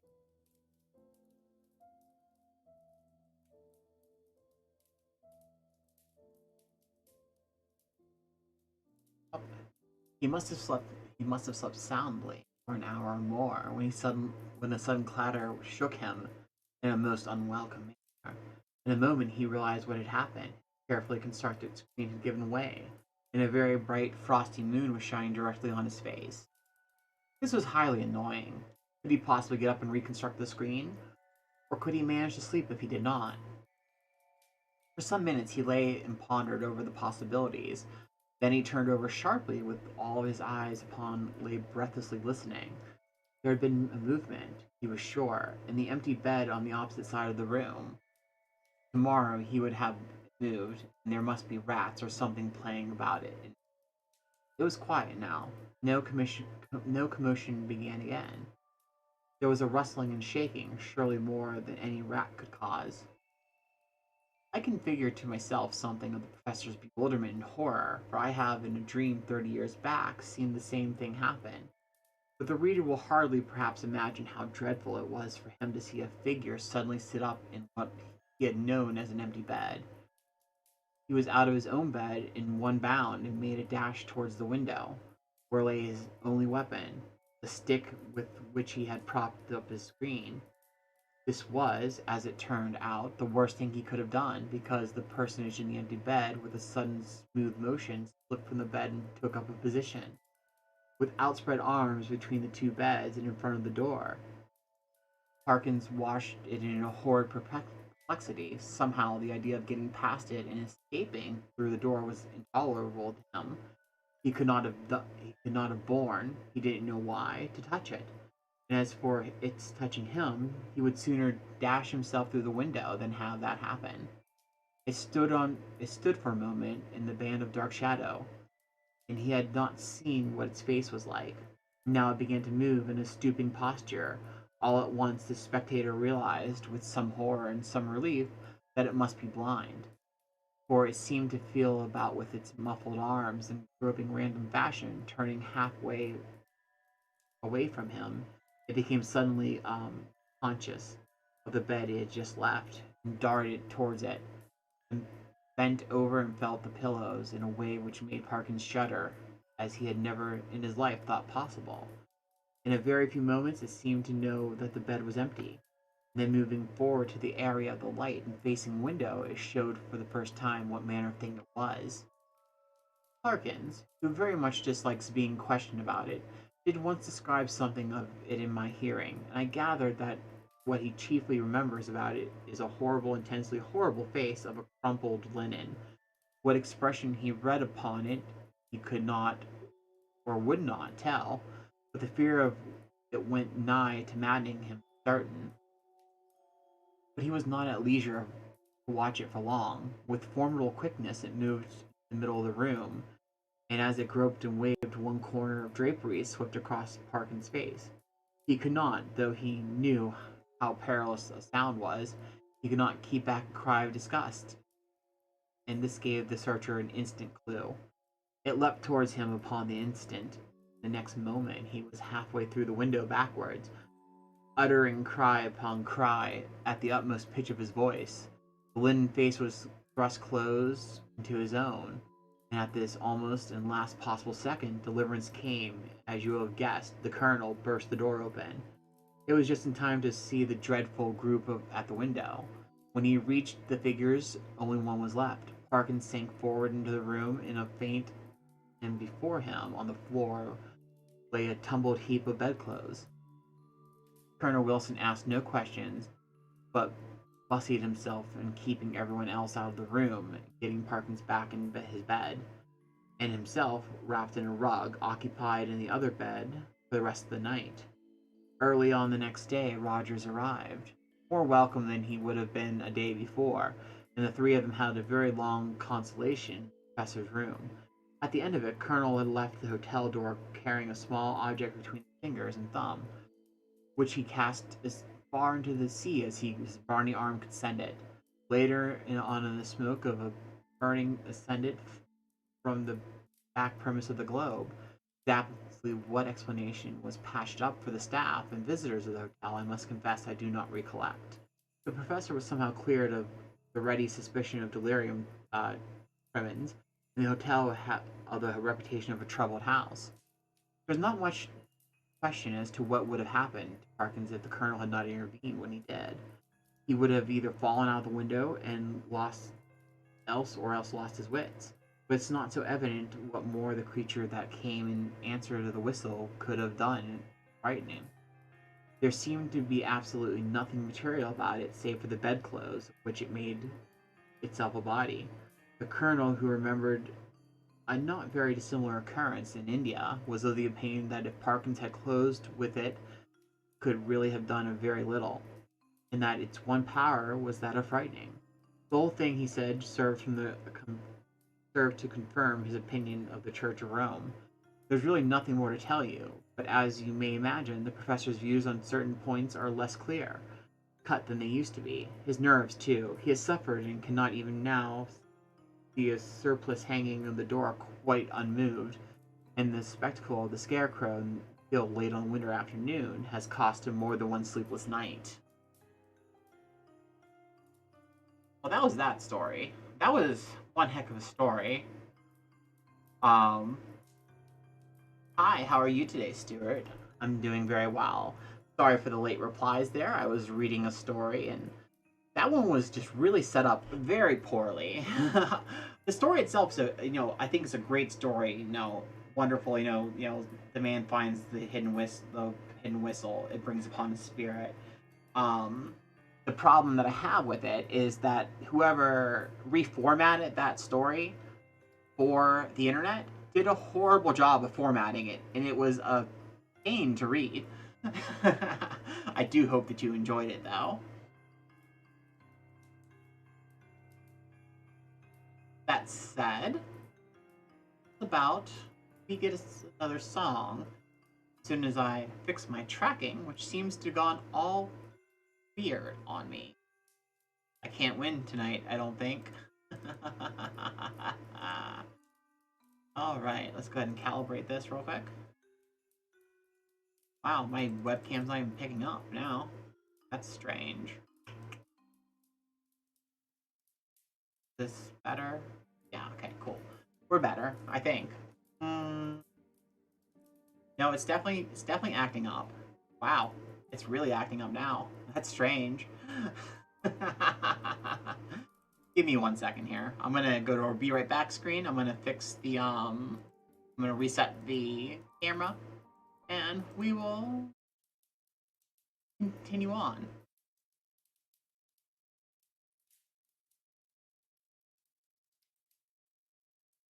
I'm just resetting the camera, so I'm still here. I'll continue to talk. I'm just closing out the program that this is on, and I'm gonna relaunch it.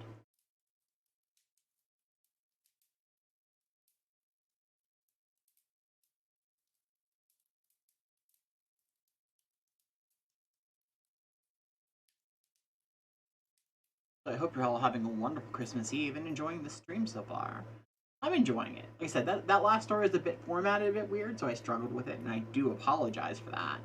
Um, Other than that, though, I have a great Christmas bar with you all. This is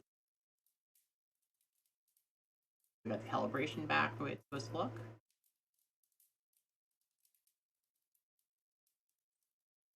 Okay, fixed.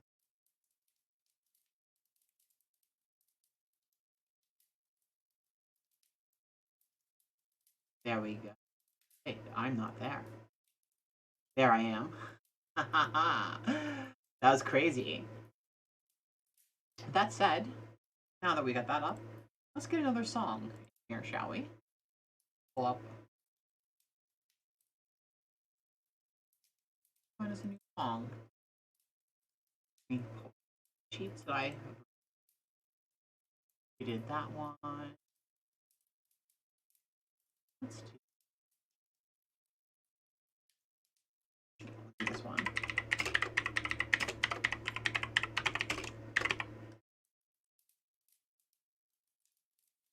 Okay. Go.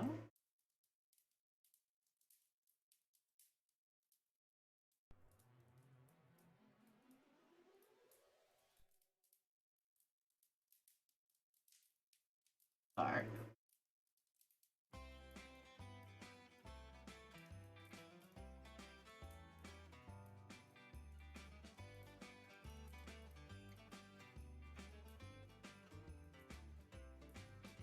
Have a bloody, messy Christmas. It's a dark time of the year. I don't know if there'll be snow, but have a cup of fear. Have a gory, bloody Christmas when you walk down the street. Say goodbye to friends you know and everyone you meet. Oh, oh, the killing blow, you're hung where all can see. Somebody waits for you, crying woefully. Have a bloody, bloody Christmas, and in case you didn't hear, oh, by God, have a bloody, gory Christmas this year. Holly, bloody Christmas, it's the darkest time of year. I don't know if there'll be snow, but have a cup of fear.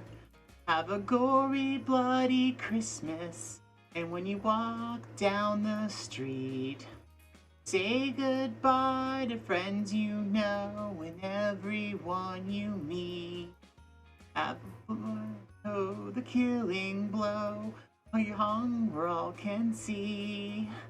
Somebody waits for you, crying woefully. Have a bloody, bloody Christmas, and in case you didn't hear, oh, by God, have a bloody, gory Christmas this year.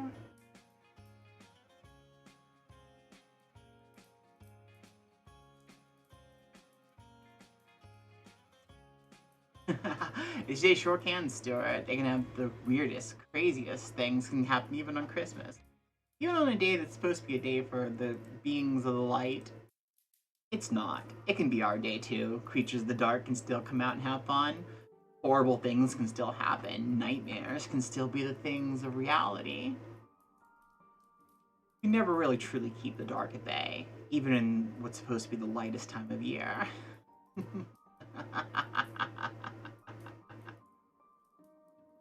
Um,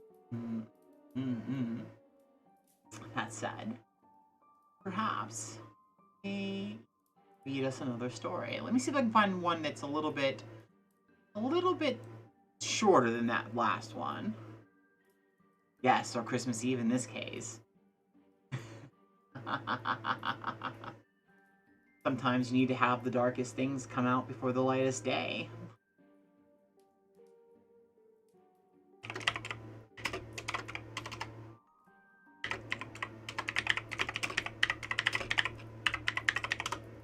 Okay, let me see if I can find another great little story to read.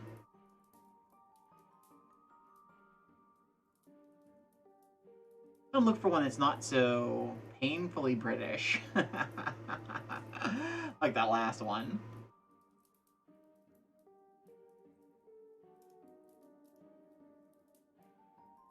Oh, Repossession by Lionel Shriver, who also wrote We Need to Talk About Kevin. Let me take a look at this real quick. Let's see how long this is.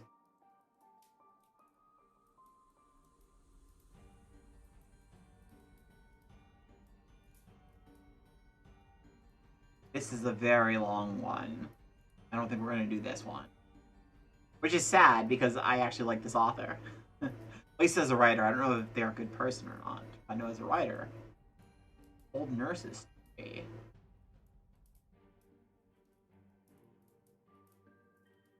How long this is.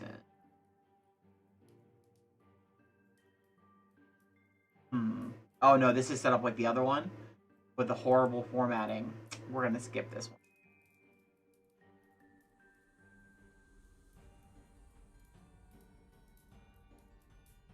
Me. I like the name. Look at this, right? Hopefully this one isn't set up with horrible.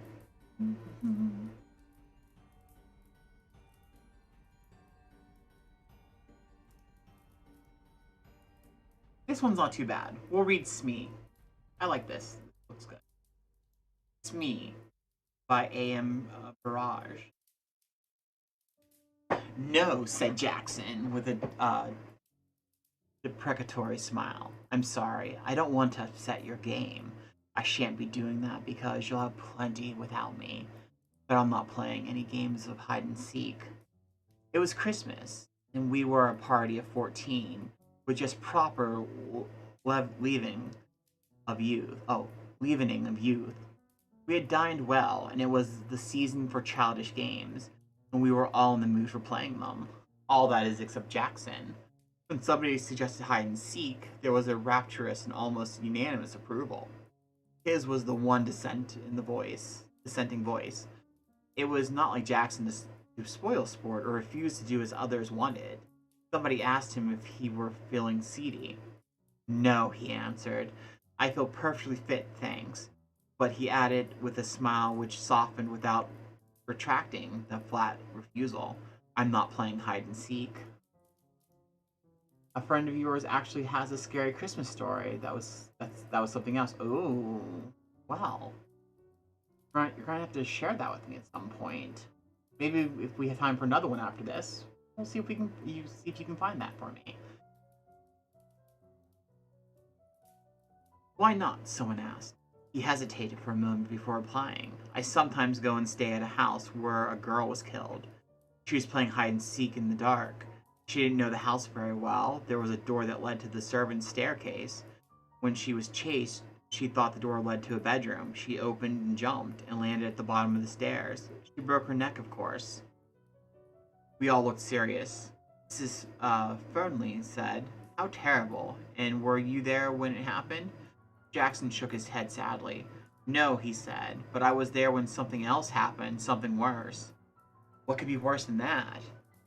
This was, said Jackson. He hesitated for a moment, then he said, I wonder if any of you have ever played a game called Smee. It's much better than hide and seek. The name comes from It's Me, of course. Perhaps you'd like to play it instead of hide and seek, and let me tell you the rules of the game. Every player was given a sheet of paper. All sheets except one are blank. On the last sheet of paper is written Smee. Nobody knows who Smee is except Smee himself or herself. You turn out the lights, and Smee goes quietly out of the room and hides. After a time, the others go off to search for Smee. But of course, they don't know who they are looking for. When other player meets another, he challenges him by saying Smee. The other players answer Smee, and they continue searching. But the real Smee doesn't answer when someone challenges. The second player stays quiet beside him. Persistently, they will be discovered by the third player. He will challenge and receive no answer, and he will join the first two. This goes on until all the players are in the same place. The last one to find Smee has to pay a forfeit. It's a good, noisy, amusing game. In a big house, it often takes a long time for everyone to find Smee. Perhaps you'd like to try. I'll happily pay my forfeit and sit here by the fire while you play. It sounds a good game, I remarked. Have you played it too, Jackson? Yes, he answered. I played it in the house that I was telling you about. Was she there, the girl who broke? No, no, said someone else. He told us he wasn't there when she broke her neck. Jackson thought for a moment. I don't know if she was there or not. I'm afraid she would. I'm afraid she was. I know that there was the 13 of us playing the game, and there was only 12 people in the house. I don't think the dead girl's. I don't know the dead girl's name. When I heard that whispered name in the dark, it didn't worry me. But I tell you, I'm never going to play that kind of game again. It made me quite nervous for a long time. I prefer to pay my forfeit at once. We all stared at him. His words did not make sense at all. Tim Vouse was the kindest man in the world. He smiled at us. That sounds like an interesting story, he said. Come on, Jackson. You can tell it to us instead of paying forfeit. Very well, said Jackson. Here is the story. Have you met the Sangstons? They are the cousins of mine. They live in the Surrey. 5 years ago, They invited me to go and spend Christmas with them. It was an old house with lots of unnecessary passages and staircases. A stranger could get lost in it quite easily. Well, I went down for that Christmas. Violet Sangston promised me that I knew most of the other guests. Unfortunately, I couldn't get away from my job until Christmas Eve. All the other guests have arrived, and the previous day I was the last to arrive, and I was just only in time for dinner. I said hello to everyone I knew, and Violet Sangston introduced me to the people I didn't know. Then it was time to go in to dinner. That is perhaps why I didn't hear the name of the tall, dark haired, handsome girl whom I hadn't met before. Everyone was in a rather hurry, and I am always bad at catching people's names. She looked cold and clever. She didn't look at all friendly, but she looked interesting, and I wondered who she was. I didn't ask because I was sure that someone would speak to her by name during the meal. Unluckily, however, I was a long way from her at the table. I was sitting next to Mrs. Groman.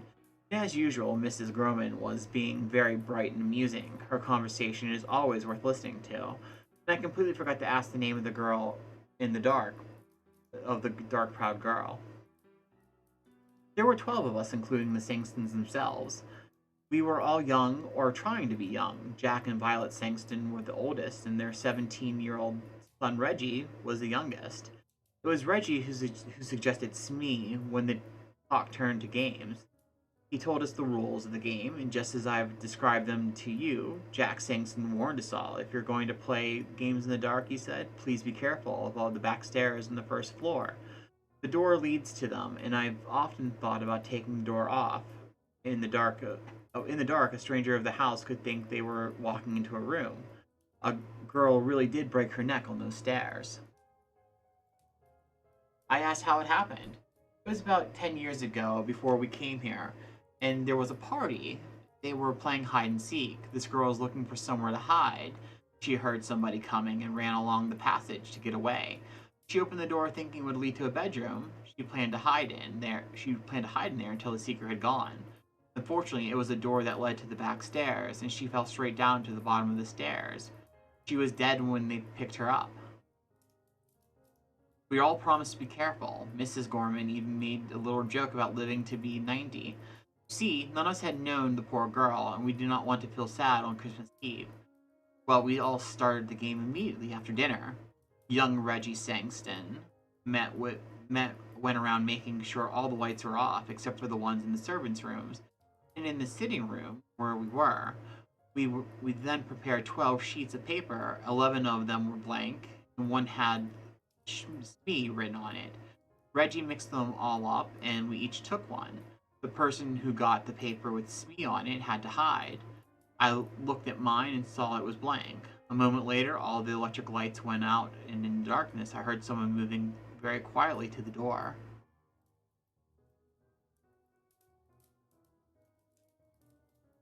After a minute, somebody blew a whistle, and we all rushed to the door. I had no idea who was Smee, and for 5 or 10 minutes, we were all rushing up and down passages, in and out of rooms, challenging each other, answering Smee, Smee. After a while, the noise died down. I guess that someone had found Smee, and after a time I found a group of people who were sitting on some narrow stairs. I challenged and received no answer, so Smee was there. I hurriedly joined the pack. Presently, 2 more players arrived. Each one was hurrying to avoid being last. Jack Sangston was last, and was given a forfeit. I think we're all here now, aren't we? He remarked. He lit a match and looked up the staircase and began to count. 9, 10, 11, 12, 13, he said, and then laughed. That's silly, there's one too many. The match went out, and he lit another and began to count. As he got as far as 12, he then looked puzzled. There are 13 people here, he said. I haven't counted myself yet. Oh, nonsense, I laughed. You probably began with yourself, and now you want to count yourself twice. His son took out his electric torch and gave a better light than the matches, and we all began to count. Of course, There were 12 of us, Jack laughed. Well, he said, I was sure I counted 13 twice. From halfway up the stairs, Violet sank and spoke nervously. I thought there was somebody sitting 2 steps above me. Have you moved, Captain Ransom? Captain said that he hadn't, but I thought there was somebody sitting between Mrs. Singleton and me. Just for a moment, there was an uncomfortable something in the air. A cold finger seemed to touch us all. And for that moment, we all felt that something odd and unpleasant had just happened. It was likely to happen again. Then we laughed at ourselves and at each other, and we felt normal again. There were only 12 of us, and that was that. Still laughing, we marched back to the sitting room and began again. This time I was Smee. Violet Sangston found me while I was searching for a hiding place. That game didn't last long. Soon after 12 people and the game was over, Violet felt cold and wanted her jacket. Her husband went up to the bedroom to fetch it. As soon as he'd gone, Reggie touched me in the arm. He was looking pale and sick. Quick, he whispered, I've got to talk to you. Something horrible has happened. We went into the breakfast room. What's the matter? I asked. I don't know. You were Smee last time, weren't you? Well, of course, I didn't know who Smee was. While Mother and the others ran to the west side of the house and found you, I went east. There's a deep clothes cupboard in my bedroom. It looked like a good hiding place. I thought that perhaps Smee might be in there. I opened the door in the dark and touched somebody's hand. Smee, I whispered. There was no answer. I thought I found Smee. Well, I don't understand it, but I suddenly had a strange cold feeling. I can't describe it. But I felt that something was wrong, so I turned on my electric torch and there was nobody there now. I am sure I touched a hand, and nobody could get out of the cupboard because I was standing in the doorway. What do you think? You imagine that you touched a hand, I said. He gave a short laugh. I knew you would say that, he said. Of course I imagined it. That's the only explanation, isn't it? I agreed with him. I could see that he still felt shaken. Together, we returned to the sitting room for another game with Smee. The others were all ready and waiting to start again. Fortunately, nobody can remember the story or even the name of the website, and the friend in question is in a catatonic, traumatized wreck. I'm very sorry to hear that they're in such a state. Well, that's sad to hear that the story can't be remembered either. I'm sure it's something that'll come up again, and I do hope that that friend gets better, because that does sound like a horrible situation to be in. And while I usually wish horrible things upon people, being in a catatonic traumatized wreck, it is not something I would really wish on you, unless, of course, you deserved it. But still, if it's a friend of yours, they probably did not. Perhaps it was my imagination, although I'm almost sure that it was not. I had a feeling that nobody was really enjoying this game anymore, but everyone was too polite to mention it. All the same, I had the feeling that something was wrong. All the fun had gone out of the game. Something deep inside me was trying to warn me. Take care, it whispered. Take care. There was some unnatural, unhealthy influence at work in the house. Why did I have this feeling? Because Jack Sangston had counted 13 people instead of 12? Because his son imagined that he had touched someone's hand in an empty cupboard? I tried to laugh at myself, but I did not succeed. Well, we started again. While we were all chasing the unknown Smee, we were all as noisy as ever. It seemed to me that most of us were just acting. They were no longer enjoying the game. At first I stayed with the others. For several minutes no Smee was found. I left the main group and started searching the first floor at the west side of the house. And there, while I was feeling my way along, I bumped into a pair of human knees. I pulled out my hand to touch a soft, heavy curtain. Then I knew where I was. There were tall, deep windows and window seats in the passage. The curtains reached the ground. Somebody was sitting in the corner in one of the window seats behind the curtain. Aha, I thought, I've caught Smee. So I pulled the curtain to one side and touched a woman's arm. It was dark, moonless night outside. I couldn't see the woman sitting in the corner of the window seat. Smee, I whispered. There was no answer. When Smee is challenged, he or she does not answer, so I sat down beside her to wait for the others. Then I whispered, "What's your name?" Now the darkness beside me, the whisper came, "Brenda Ford." I did not know the name, but I guessed at once who she was. I knew every girl in the house by name except one, and that was the tall, pale, dark girl. So there she was, sitting beside me on the window seat, shut in between the heavy curtain and the window. I was beginning to enjoy the game. I wondered if she was enjoying it too. I whispered one or two rather ordinary questions to her and received no answer. Smee is a game of silence. It is a rule of the game that Smee and the person or persons who have found Smee have to keep quiet. This, of course, makes it harder for the others to find them. But there was somebody else. There was nobody else about. I wondered therefore why she was insisting on silence. I spoke again, got no answer. I began to feel a little annoyed. Perhaps she is one of those cold, clever girls who have a poor opinion on all men. I thought she didn't like me, and she is using the rules of the game as an excuse for not speaking. While she doesn't like sitting with me, I certainly didn't want to sit with her. I turned away from her, and I hope someone finds us soon, I thought. As I sat there, I realized I disliked sitting beside this girl very much. I noticed her and wanted to know more about her, but now I felt really uncomfortable beside her. The feeling of something wrong, something unnatural, was growing. I remember touching her arm, and I remembered the trembled with horror. I wanted to jump up and run away. I prayed that someone else would come along soon. Just then I heard light footsteps in the passage. Somebody on the other side of the curtain brushed against my knees. The curtain moved to one side and a woman's hand touched my shoulder. "Me?" whispered a voice that I recognized at once. It was Mrs. Gorman. Of course she received no answer. She came and sat down beside me, and at once I felt much better. "It's Tony Jackson, isn't?" she whispered. "Yes," I whispered back. "You're not Smee, are you?" "No, she's on my other side." She reached across me. I heard her fingernails scratch a woman's silk dress. "Hello, Smee. How are you? Who are you?" "Oh, it's against the rules to talk. Never mind, Tony. We'll break the rules. Did you know, Tony, this game is beginning to annoy me a little. I hope they aren't going to play it all evening. I like to play a nice, quiet game, all together beside a warm fire." "Me too," I agree. "Can't you suggest something? There's something rather unhealthy about this particular game. I'm sure I'm being very silly, but I can't get rid of the idea that we've got an extra player.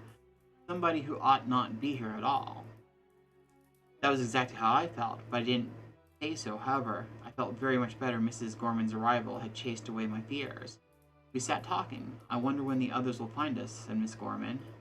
After a time we heard the sound of feet and young Reggie's voice shouting, "Hello, hello, is anybody there?" "Yes," I answered. "Is Miss Gorman with you?" "Yes." "What happened to you? You've both got forfeits. We've all been waiting for you for hours." "But you haven't found Smee yet," I complained. You haven't? You mean I was Smee this time? But Smee is right here with us," I cried. "Yes," agreed Miss Gorman. The curtain was pulled back, and when we sat looking into the eye of Reggie's electric torch, I looked at Miss Gorman and then to my other side, and between me and the wall was an empty place on the window seat. I stood up at once, and then I sat down again. I was feeling very sick, and the world seemed to be going round and round. "There was somebody there," I insisted, "because I touched her." "So did I," said Miss Gorman in a trembling voice. "I don't think anyone could leave this window seat without us knowing." Reggie gave a sharky little laugh. I remembered his unpleasant experience earlier that evening. "Someone's been playing jokes on us," he said. "Are you coming down?" We were not very popular when we came down to the sitting room. I found the two of them sitting behind a curtain on the window seat. "Reggie," I went up to the tall dark girl. You pretended to be Smee and then went away?" I accused her. She shook her head. Afterwards, we all played cards in the sitting room. I was very glad. Some time later, Jack Sangston wanted to talk to me. I could see that he was rather cross with me, and soon told me the reason. "Tony," he said, "I suppose you are in love with Mrs. Gorman. That's your business, but please don't make love to her in my house during a game. You kept everyone waiting. It was very rude of you, and I'm ashamed of you." But we were not alone," I protested. "There was somebody else there, somebody who was pretending to be Smee. I believe it was the tall, dark girl, Miss Ford. She whispered her name to me. Of course, she refused to admit it afterwards." Jack Sangston stared at me. "Miss who?" he breathed. "Brenda Ford," she said. Jack put a hand on my shoulder. "Look here, Tony," he said. "I don't mind a joke, but enough is enough. We don't want to worry the ladies. Brenda Ford is the name of the girl who broke her neck on the stairs. She was playing hide and seek here 10 years ago." The end. I do love a good ghost story where the ghost isn't really malicious and is just there. Just there, still living their life, their afterlife, and just trying to be around people and just doing their best. That said, who wants another song?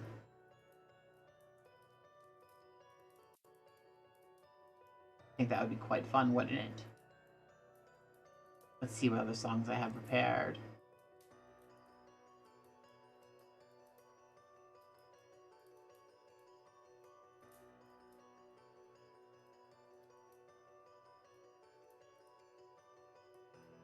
No.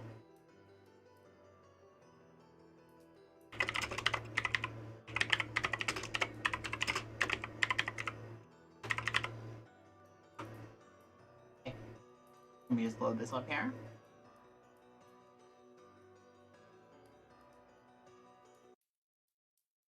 Right? Go.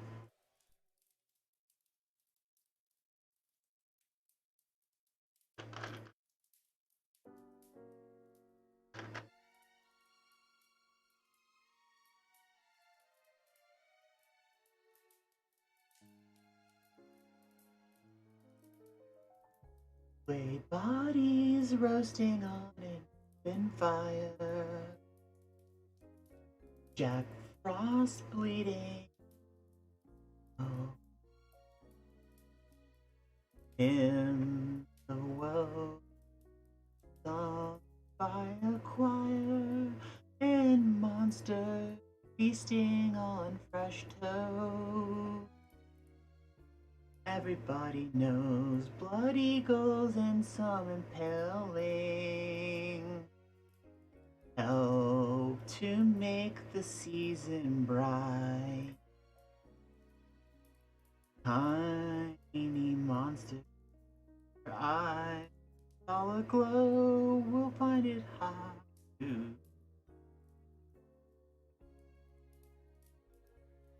They know that Esme is on her way. She's bringing lots of fright and terror in her way. And every mother's child is gonna cry as they become orphans. And so I'm offering this simple phrase to it. From 1 to 92.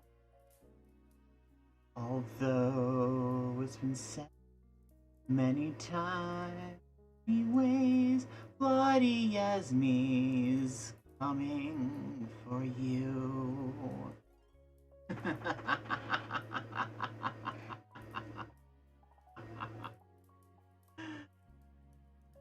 Had to self-indulge myself a little bit with that one.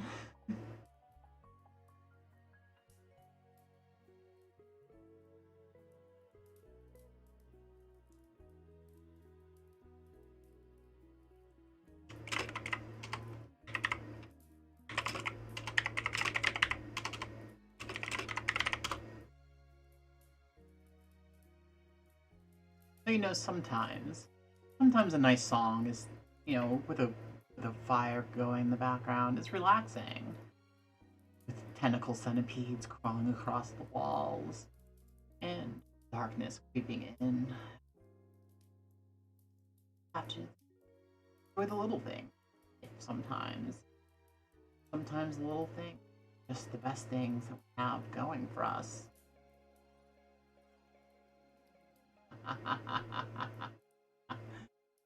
Let's end the night with one more song, shall we? Pull up my song sheet here. You know what? I think we're gonna do 2 more songs. 2 more songs to end the night.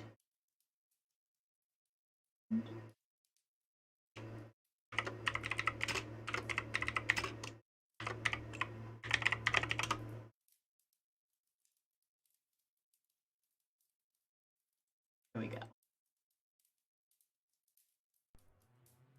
Drink here.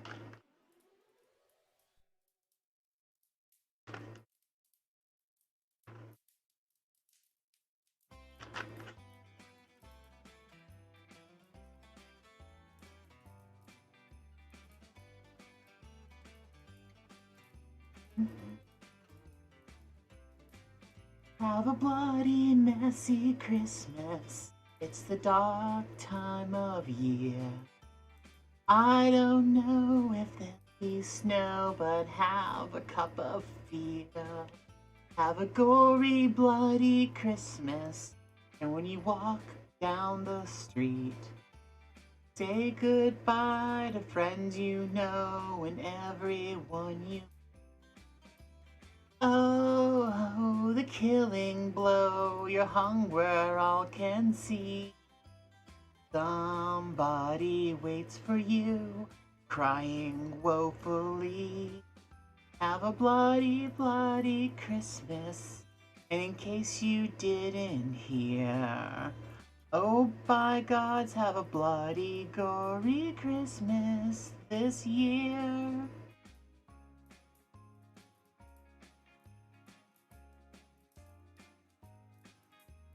I know I did this one earlier, but I like this one.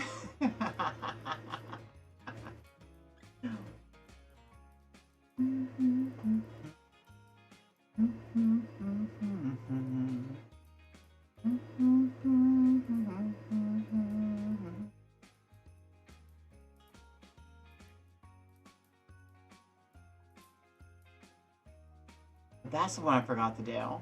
We're gonna do 2 more songs after this.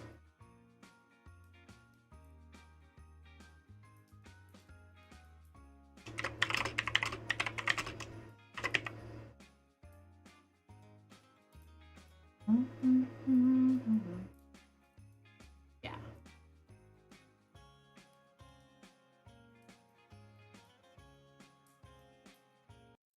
All right, and let's.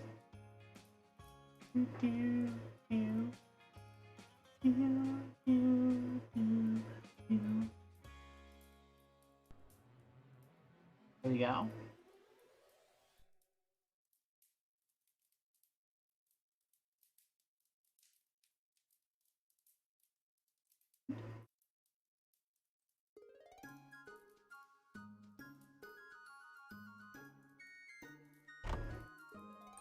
Oh, the monsters outside are frightful, but the screams are so delightful.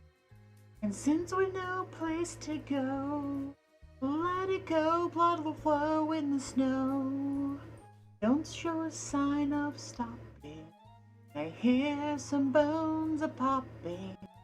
The lights are turned down way low. Scream some more, they bite more, let it blow. We finally say goodbye. How I hate going out in the storm.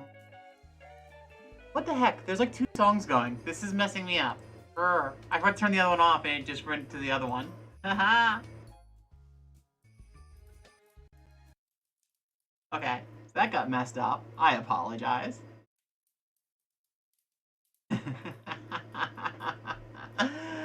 Oh, we're gonna start over. We're gonna start over because like that whole thing got my whole tune messed up. I'm like, this is so off. What's going on? Why is there another sound going on there? That explains it.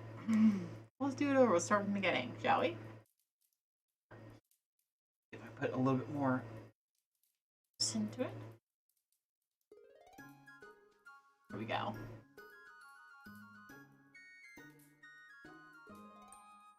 Oh, the monsters outside are frightful, but the screams are so delightful. And since we've no place to go, let it go, blood will flow in the snow.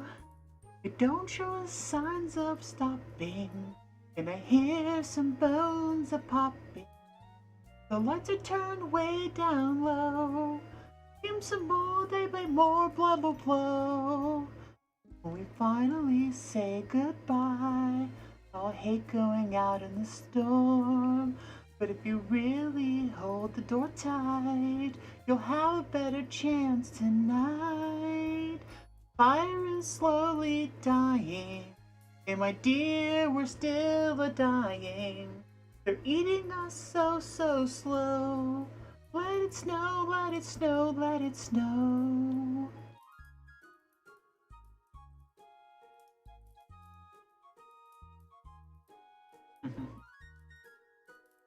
We got one more. Sorry if the songs are a little bit off tonight. I am beyond exhausted.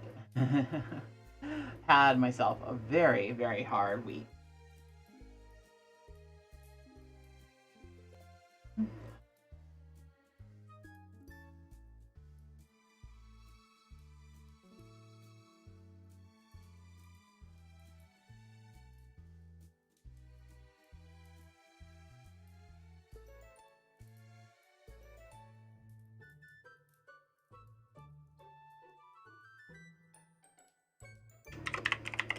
All right, one more.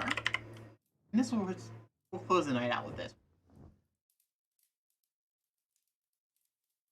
Just because I'm tired. I wanted to go a little bit longer, but work has been kicking my butt.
Good night, everyone. Happy holidays. Remember, have nightmares tonight.